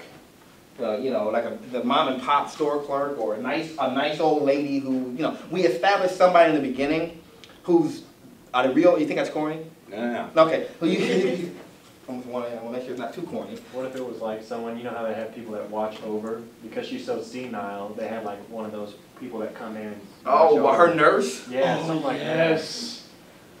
But why would we see her nurse earlier? that. Yeah.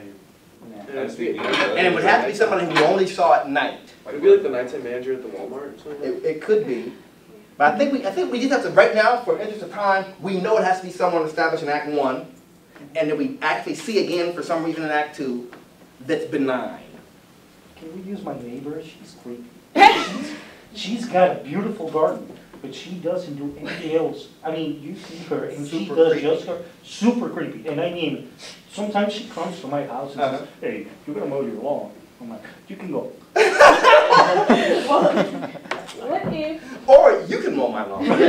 what if it's, you know, we have the kid who's trying to, you know, write this and the brother's trying to make money off it. What if it's one of their moms is her nurse and that's why she's been denying it all this time? Absolutely not, absolutely not. It's their mother. What if it was like one of the kids' friends, like a little girl? But that would be scary, except you would have only seen her at night. So, That feels like a grandchild. What if it was the brother? Because the brother could be the burnout because he can't get a job during the day because he has to be a vampire. So he's bullshitting his brother the whole time. But then why would Then he we want to lose cash the- then we lose him as the force of let's sell this vampire and make some money. Right. Which is going to be kind of a driving force. Maybe they have a Like, you know, deadbeat trying to dad. sell a reality. He's going to try, you know, go pitch a reality show to somebody, or we have a real vampire, you're right.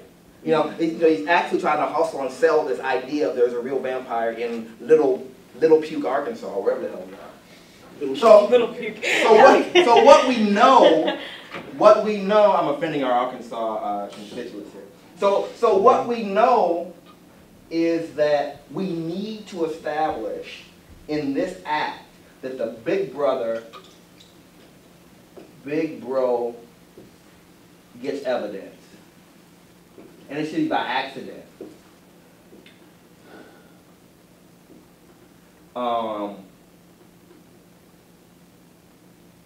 You know what? If this is our cliffhanger, then for the season, then we don't need the brother to be the cliffhanger for the season.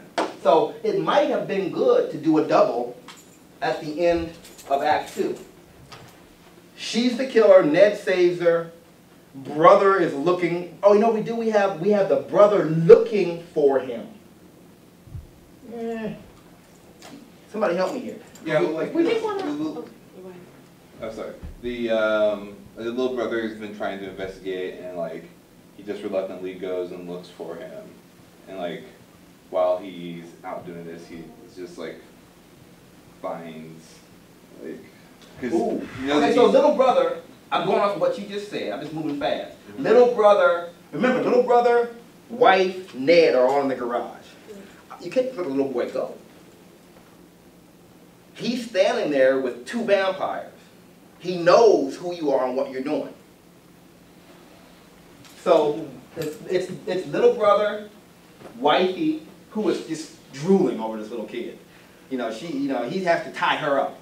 Okay, and it's still nighttime. Okay, because this is one of those perpetual night shows, right? And Ned. Okay, so that's where we left them. They were all in the same room, and Ned was in between them. So if we come back and actually be continuous on that, Yeah. right? We have an interesting conflictual conversation here, because this is like where we get a lot of information about what's going on, and we get to see that Ned does not want this guy killed. He's too young, he's too innocent. That's not what we know. You know what it ought to be? Two vampires having a moral conversation. Right? And she can't have, she's out of her wit, so she's the comedy. So if you think about this pairing, let's talk about this for a minute, in terms of comedic buddy movie type things, right? He's the foil and she's the comedy. She's funny and he's more of a straight guy in this scene, meaning that, she's out of her mind, she's ready to eat, right? And he's trying to be rational, and he can, but remember, he's a vampire. So it's almost like, me, do you like cheeseburgers? Okay, it's me and you, hungry as hell, with one cheeseburger in the room. But I don't want to. I don't want to let you eat it. I'm not going to eat it. Problem. I got to tie you up, don't I? Yeah. Okay, but that, do you see the dynamic? Yep. Somebody not. Little boy, Johnny. Johnny, I see your bike outside. I know you're here. What's going on? End. Or something better in that same area. What I want to get is I want to get the brother somehow to witness this. Why? To act as evidence To on up the accident. stakes. No, he's like a The liability. greater friend could come back in and help with this, because he's kind of been out for a bit. We could He have has been out for a bit. Okay, so we have to bring the greeter guy back in Act 3. Okay? So you're saying it's the greeter guy who knocks? Because I have a joke. Because no, we haven't seen yet. Anyone want to tell me what we haven't seen yet? Right. Oh God. So what's great about this is it provides escape for us. So if the bodies are in the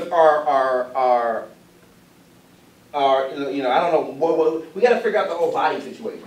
Okay. But what happens at the end of this is knock, knock, knock. He opens the garage, and the little kid's standing there by himself, and two of the phony ass bats fly out. Right? But guess what? He saw him. So we end on bats. Did we wait long enough? What haven't we done that we said we were going to do? Running real fast, super strength. Okay, so we go back. And we don't have to give them super crazy superhero stuff, but we have to escalate mythology, right? Right. It doesn't have to be that obvious. Yeah, It could be like they open up a cabin door and they like break it all. Right. Like, Small beats of the vampire powers from what? Mythology. So the vampire mythology is everything we know about vampires that Twilight ignores, right? So we have the brother sees the cartoon bats. What we've established already are a few little things. The candle breaking off the door, the walk to the graveyard happens like that. And then what we do is we use effects for that. And not just funny shit, but like weird. Like he's walking and shit just, and he's there. You know what I mean? So it's different, a close-up. Okay, we're going to get through this real quick, because we have to. We have to do another lecture. Okay, so for the interest of just getting where we're going to go, bats, now let's just say the brother believes him. Right? And so the brother, the old man comes to the brother's house. Oh, no. But I want to get it. You know, you have to invite a vampire in. Right? So we want to honor, what we want to do in this show, we want to honor the mythology. Right? We want to honor the mythology comedically, though. So I don't know how we're going to do it, but the brother knows, and the brother goes to the sheriff. So you know who the vampire is? The Turner? Sheriff. Is that too easy? A little bit. Been done before. We'll figure out who he is. But the brother is going to go with the little boy, and for some reason he thinks that if he validates the story, that people don't believe him, right? Because he's older, but he's a jerk-off, he's a drunk. So nobody really believes him, right? So now, they're going to investigate. It's the first, and what this is this a story about sibling bonding. That's the character relationship arc here between the little boy and his big brother. They finally have something they can bond on. Okay, and that is the fact that there's a vampire in Little Poop, Arkansas, and, let's pick on somebody else, Little Poop, Tennessee, and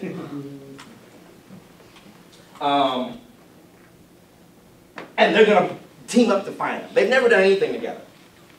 Right? So isn't that kind of a cool subplot?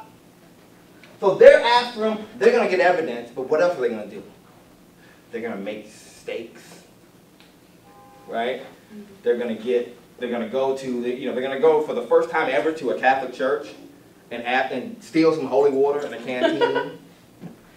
Right? Oh, it's like an empty flask. The empty flask. They're gonna spray and be like, that's vodka. You know, that would be funny. That would be a funny way to end it. Like, you just throw, it's like,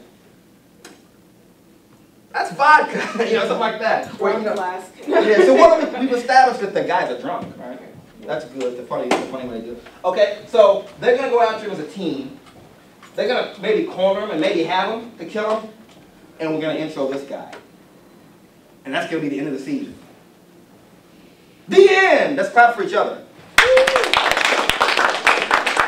And keep right on moving into our next part of our lecture. Okay? So what is interactive media?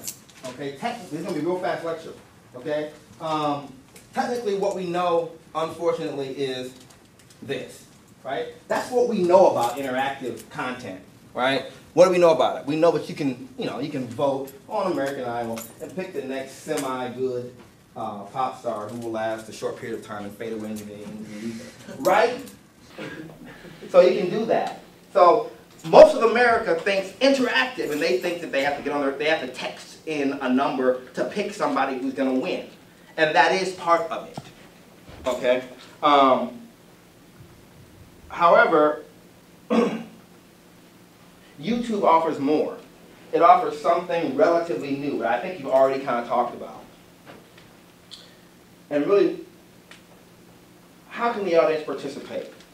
Okay, so you're probably thinking, and maybe not because you've already had Wojtek, but what I was thinking when I was writing this is kind of the voice of you guys, which was, how can an audience participate? I'm making the video, I'm uploading the video, sure I'm talking to my niche, within a niche via my content, but they don't actually participate, right? They don't actually have anything to do with the storytelling, right? Now there are options. Right?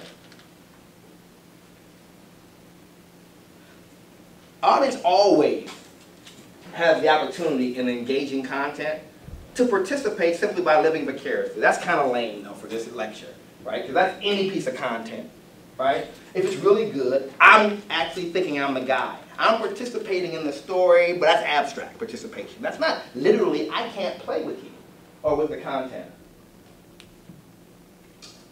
Truly interactive content actually invites the audience to, but you couldn't have guessed that one, right? To interact. Audience can play a part in decisions that will help in some way determine the course of the series. This is one way of participating. How does that work? Okay, so that means, I don't think I have a slide for this. One of the ways is that the audience can actually comment on your content. Right? Let's say you have episode 1. You do episode 1, and you're going to be like really aggressive about this interactive thing. You're going to say to yourself, look, I'm going to put this out, okay? I'm going to get audience comments. I'm going to take them into effect, and I'm going to shoot episode 2 based on that, based on their comments. Is that going to work? It's not going to work. And so a tried and true way to make sure you have more than 1 week to shoot is to make a weekly show. You have 3 episodes in the can. You know what I mean by that? That means you're going to shoot 3 episodes before you upload 1, if you're doing a series. Okay? Why? And that's just a rule from Hollywood. We'd have 3 done ahead of time, before the season started. So we had 3 in the can so that what? So you have time to make the next one. You have time to make the next one. So if you're going to do that, though, how do you involve the audience in terms of comments? Being able to utilize their comments to affect the story in some way. By manipulating those comments. That's one way to do it, by manipulating the comments. The other way is what I call the 3-episode jump. And what that is you pose a question, or literally using annotations now. We're talking about annotations and links, which I know you guys have talked about somewhat, and I'll get into it more. But you utilize that feature of YouTube in episode 1 in order to ask for responses and comments that will affect episode 4. Right? So you can literally shoot all 3, air episode 1, get those comments, okay, you got 2 in the can. Episode 4, you can actually allow some of those comments to have input into what you're going to shoot. Right? It's the same thing. Episode 4 is gonna have a result from episode 1 from the comments, because you read the comments, right? What else do you do with comments? You just read them. You respond. It's a conversation. It's another aspect of YouTube that's fantastic that you really don't have on traditional TV. That is that the audience can comment, right? You can get in there in character if you want it. You could have the old man, or you playing the old man in this elderly vampire thing, in character, respond to their comments. And say, yeah, I like that idea. The whole bat on a string idea was a good idea. Thank you, user. You'll see that in episode 4. Right? Then you do episode 4 and you annotate another question. Right? They will be seen in episode 7. Do you follow? You see how you can do that? So really, you always have 3 in the can. And again, do you want to do that? I'm not telling you to do that, because that is one way of interactivity, which is posing a question with annotations, allowing the audience to answer, reading and responding, and really taking interest in what they had to say. And then in episode 4, episode 7, episode 10 or 9, if you want to cheat on yourself a little bit, if you're only doing 9. Right? Everyone understand that? Okay, good.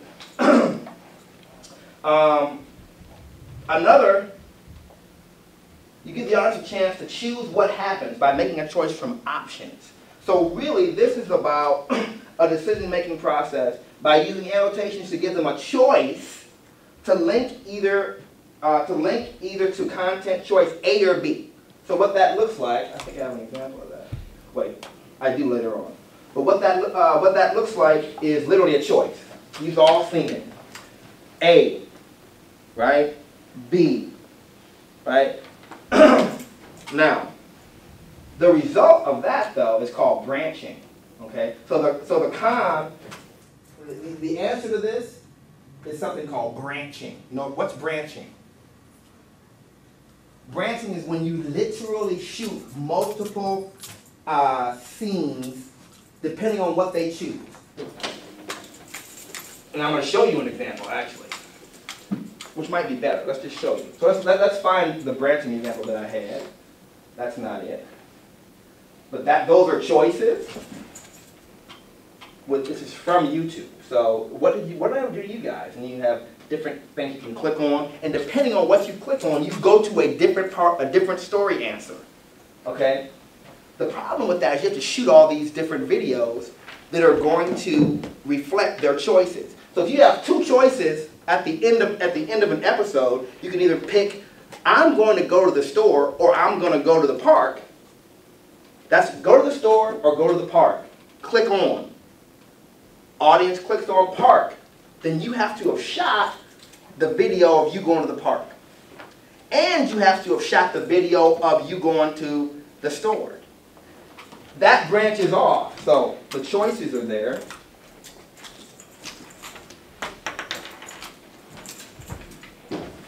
And we're going to actually watch one of these. And you have A or B. Now, you have to shoot 2 answers. This is answer A. We chose A. Or we chose B. If I choose A, then I get here and I got to choose, again, A or B. And you got to shoot content for both answers. So it's like a branch, right? The pro is what? It's fun to do. It's fun for me to watch a video and be able to choose which way the story goes. What's the con? It costs more to shoot additional videos. It takes more time to shoot the additional videos. So there's a give and take there. Okay. However, as a teaching tool, it's awesome because what does it teach? It teaches you the consequences of your actions. And so this idea of branching, okay, interactivity. This was done by the London Metropolitan London Police Department. I'm going to start it.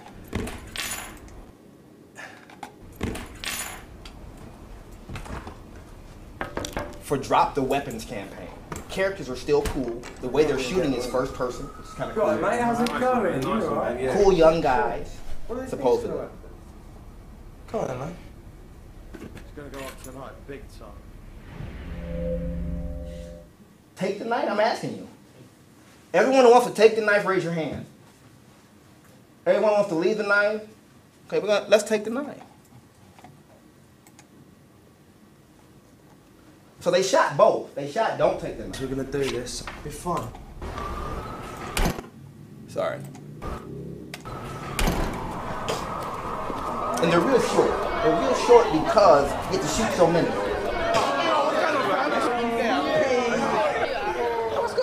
Hey, listen, you don't want to go over there, man. Remember that children got shanked the other day? Just come to my house.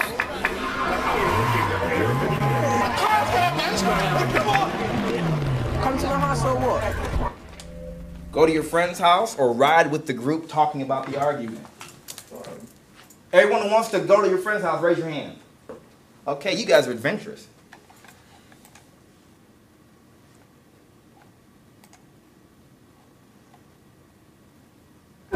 Oh. That's them. Come and get them.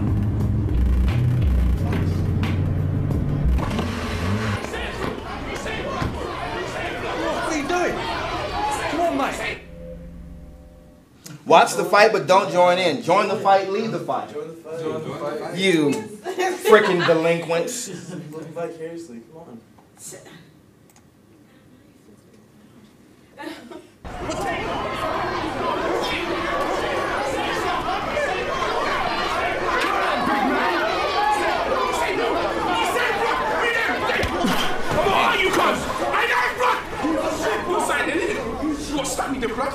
Do it, innit? Stab me in the chest. Are you So no, wait, start him with the first. You can just get Let's not ruin, don't ruin our street cred. Stab him. Yeah, we have to have street cred. Street cred. Man. that's right. That's what they're teaching. You know, the London Police Department wanted to teach you. Bye. Something like you're dying. Now the police come pick us up right here at Columbia. No, I don't think it is, Zach. We've been watching who answers this. Say something.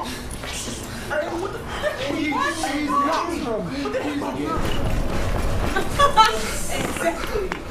But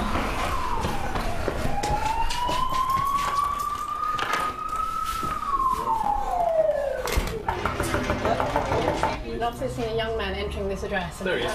Calm down, show me your hands. I'm arresting you on suspicion of murder. I have to tell you that the evidence against you is quite strong. You've been identified as the person who stabbed the boy, and I have to tell you that that boy has subsequently died in hospital. Bye. Now, you're not able to sufficiently account for your whereabouts at the time of the incident. I believe the evidence against you is so strong that the police will charge you with murder. You could serve a life sentence if found guilty of murder. okay, so we get it, right? Your ass is locked up. Choose a different ending. Okay? So that's a great example of the branching off idea of how to utilize interactive storytelling. Right? We just went down the road of stabbing someone. But let's talk real quick. Did you notice, though, that what was their niche within a niche? Who are they talking to? Because it's done by the Metropolitan London Police for a campaign called Drop the Weapons. Who are they trying to talk to? Urban youth of all races and nationalities. Who was in the video? Urban youth of all races and nationalities. Remember we said that the niche audience reflects the characters in the actual content a lot of times. Because that's who you're talking to. So you want them to see themselves. Okay. Games also involve your audience, right? And you can use, this is annotation, right? And ways to play games, bust questions, right? All of you can do this within your video content. You can do the branching, it's hard to do, you know, but you can still do it. You can create games that are specific to your tone and content yourself. You can create quizzes, right? For our show Sexperts that Wojtek produced and taught the directing class for, he actually included within the content at the end there were choices. It was called Sexperts, and so there was a sex quiz at the end of some of the episodes that people could answer, and it made it very sticky. We were #1 comedy channel the first week. Did very well. The Writing for Internet and TV class, Writing for Internet and Mobile TV class wrote the script. They shot it. We did a great launch with Vortex leadership on the launch, and it did very well. Okay. So let's watch something though to see how this works. The idea of how do you make a game just using the annotation. Hello, I'm Christy Carlson Romano, and welcome to the first ever interactive spelling bee for YouTube. I'm your bee master. Now the rules are simple. You'll be given 100 words from 20 different categories, and you must help our contestants spell each word correctly by clicking a choice on the screen. There's a special prize at the end. Do you think you can make it? So you think she's semi-hot for Contestant no number reason? 1, step up. It's because they want you to watch. The first category is often misspelled words. The first word is receive, as in, I don't wish to receive swine flu. Receive. Receive. Receive. He looks like the guys they want to talk to. Receive. How do you spell it? See? Receive. Wait a minute. Did that take too long? Boom. He did it on purpose. It's after C. Boom.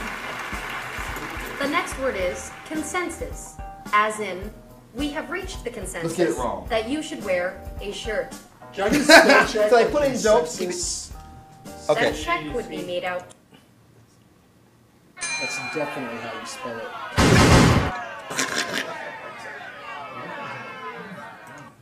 So you get it. Woo! Yeah! Señoritas. The next word is embarrassed. Okay. Which you should be. No, just playing. Not her, but the dude with the shirt off. There's also, you know, they have the Dress the Girls, right? Where there's like women who are barely covered and you got to pick out different stuff to put on them. And I bet you they do pretty good. They've got 20, good Lord, 2,387,895 hits.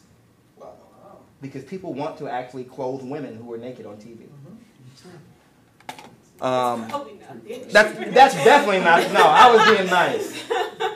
And I said TV too. It's not TV, by the way. It's better than TV. It's, you put the U in. There you go. Okay. Choices, it's all about choices. It's all about giving the audience choices. Choices, choices, choices. Okay, where am I?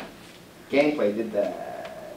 Consequences. The first one, you know, what this does is it allows the audience to actually participate, doesn't it? And it's fun, right? I mean, I played around with this stuff last night a lot, and I was like, man, it's 11:30, and I'm kind of having fun, you know? Which is, you know, I'm not really that guy, to tell you the truth. Choices, take actions. This goes back to our drama. And you get consequences, okay? So really, this is not just in drama, it's in life. We like to have to participate. It's like being in the content. I can be a star for a second watching your YouTube show because I have to, you're asking me a question, you're giving me the opportunity to make a choice, and you care enough that my choices affect the action of your content, right? And my actions have consequences. I spelled it wrong, but I get to laugh at myself. Or, I took the knife for real. Because I was thinking, not for real, but I mean, in my mind, I actually thought I would never have picked, as a little kid, as a young guy, I would never have chosen to stab the guy, but I would have chosen, as a young man, very young, teenager, to have the knife, just in case. Hey, what's up? I would have chosen that. So this would have been a great thing for me to have. Matter of fact, I'm going to let my little son, my 12-year-old, play this today. And I'm going to say, dude, do me a favor, pretend like I'm not here and make the real, I'm going to leave. I'm going to leave the room. Make the real choices you would make. And then when I come back, we'll go through and make all the bad choices together. We can laugh at it. But I want you just to have the experience of making the choices. So that's real shit. And that's why the Metropolitan Police Department put it together. So again, choices, actions, consequences, have to do with your characters too, right? You got an obstacle, what do you have to do? Make a choice, right? Then you do what? Take action. And that action is going to have consequences. So life and drama mirror one another a lot. And by drama, I'm including what? I'm also including comedy. Remember yesterday? Okay, good. I don't even know what's next. How to use link annotations to augment your story series. You've already gone through this, or Wojtek, you can take them through some of that, right? Okay. Foodgasm, great show. Let's talk about subscribers. What's important about subscribers on YouTube? Regular people watch your content. That's your base. You know how you hear Republican base or Democratic base? The people who are going to always vote for you? Your subscribers are your base. So you want to treat them with the utmost respect and love. Right? So you want to always, every single video, if you do no other annotations, what are you going to put on there? Please subscribe or something in tone of your series. If you're doing a super funny one, you might want to find a funny way to ask them to subscribe. If you're doing a thriller, you might want to threaten them if they don't subscribe. Right? So if there's play. Remember, this is a playful environment. YouTube is a playful place, especially now that you can interact and bounce back and forth. So start thinking about it as the virtual world meets the real world. That's where we are. It's not just content. The content meets the viewer.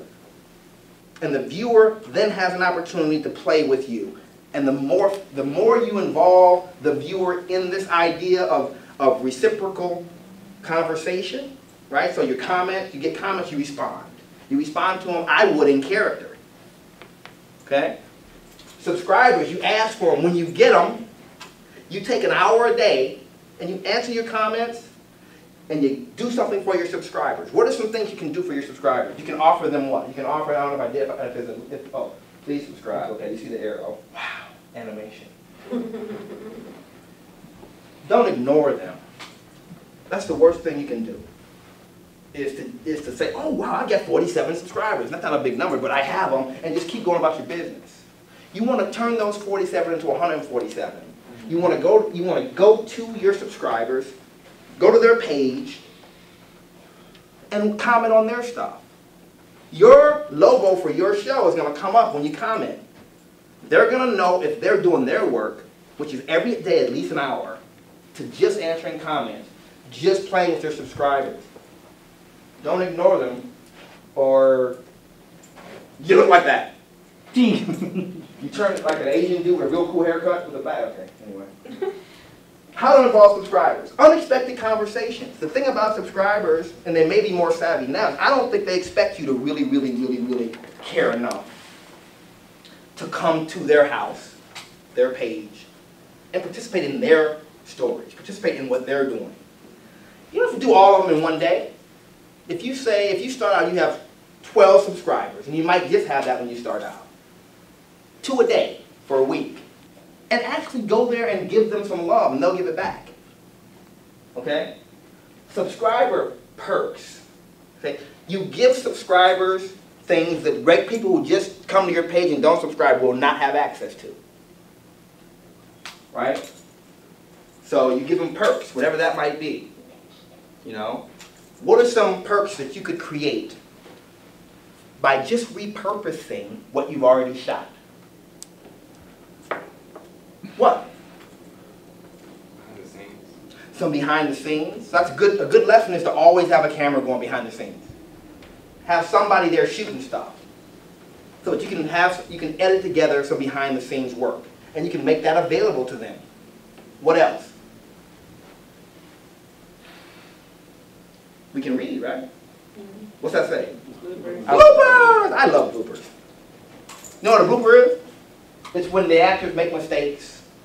You know, they mess up. The camera goes. Right. Okay? You can link them to other YouTube people. Right? What else can you do? You can have some kind of bogus contest for yourself. It's going to cost you like 20 bucks. Right? Right? The 100th subscriber, I don't know if that doesn't really make sense, but I mean, something, and you send them something. Something branded. Remember this idea of branding we talked about yesterday? So if your show is the Elderly Vampire Show, we have a cool name for it, which we haven't come up with yet, right? Everything you send out needs to have your brand. It needs to reflect your show. So that you're actually in the area of doing some sales of yourself. All this stuff that you're going to give them, all the content you're going to link them to, even when you go and talk to them on YouTube, your logo comes up, or whatever your page is, it's going to come up, a picture of you, whatever it is, right? You want to make sure that everything is branded, so that you know, it feels like it came from you. You got 3 minutes. I already said that. It's not a one-way experience. If it is, you're not doing what you're supposed to do. Links. Relative YouTube content. Link back as a gift to the subscribers. And here's what happens. You get a game of, if it's a reciprocal relationship, so let's say that you link people to me, right? As a good YouTuber, what am I going to do? I'm going to link back. And pretty soon, what are we doing together? We're building audience bases together. I'm giving you some of my people, you're giving me some of your people. When I give you my people, do I lose them? No. No. It's not competition, it's collaboration on YouTube. The new way, the new era. Hollywood's about competition. YouTube is about collaboration. Interactive tools, this is it. Annotations, links, comments, responses. I never want to see the word comment without the word response in your brain. Subscribers, this is it. You want this to increase. Okay? Video comments. You can upload video comments, right? And you can encourage people to upload video comments to your stuff. Right? You can even feature comments. You can then say, well, can I upload your video to my channel? Because what you said was so relevant, I want all my viewers to see it. And then all of a sudden, that person says, wow, this person cares about my ideas. I'm going to do the same for him or her. Interactive options, comment-driven story. That's the one that I said is difficult, because you actually have you wouldn't have enough time. If you wanted to do it every week and get comments and then put those comments into your content, you don't have enough time to shoot. So what do we come up with? The 3-episode jump. Episode 1, you pose a question, you get the comments in the next week or so, and then you're shooting episode 4 reflecting those comments. Same thing with 7, same thing with 9 or 10. You guys get that? Okay, that's the episode jump. Branching. That was the whole thing with the Metropolitan Police, and really it was the spelling bee game. That's a gaming version of branching. So you can create games around your content. We can create a vampire game, right? Which is just a series of questions, a quiz, basically, for our show. And every episode at the end, they have to answer a question, right? Auxiliary linked content. So you have places you can send them and link them to that are a benefit to them, and in some way, though, should be a benefit to you, right? So if you link them to Wikipedia vampirism, what you've done is you've taken them to the mythology, right? So we're doing a comedy about vampires, but look, you know what? We're sticking to mythology in our story. Let me link you to Wikipedia so you can actually read about the mythology. Would you appreciate that if you were my viewer? Okay. Collaboration with other YouTubers. I can't really say enough about that. You know, I think that's the new spirit of digital media. Okay? It's sharing. Thank you!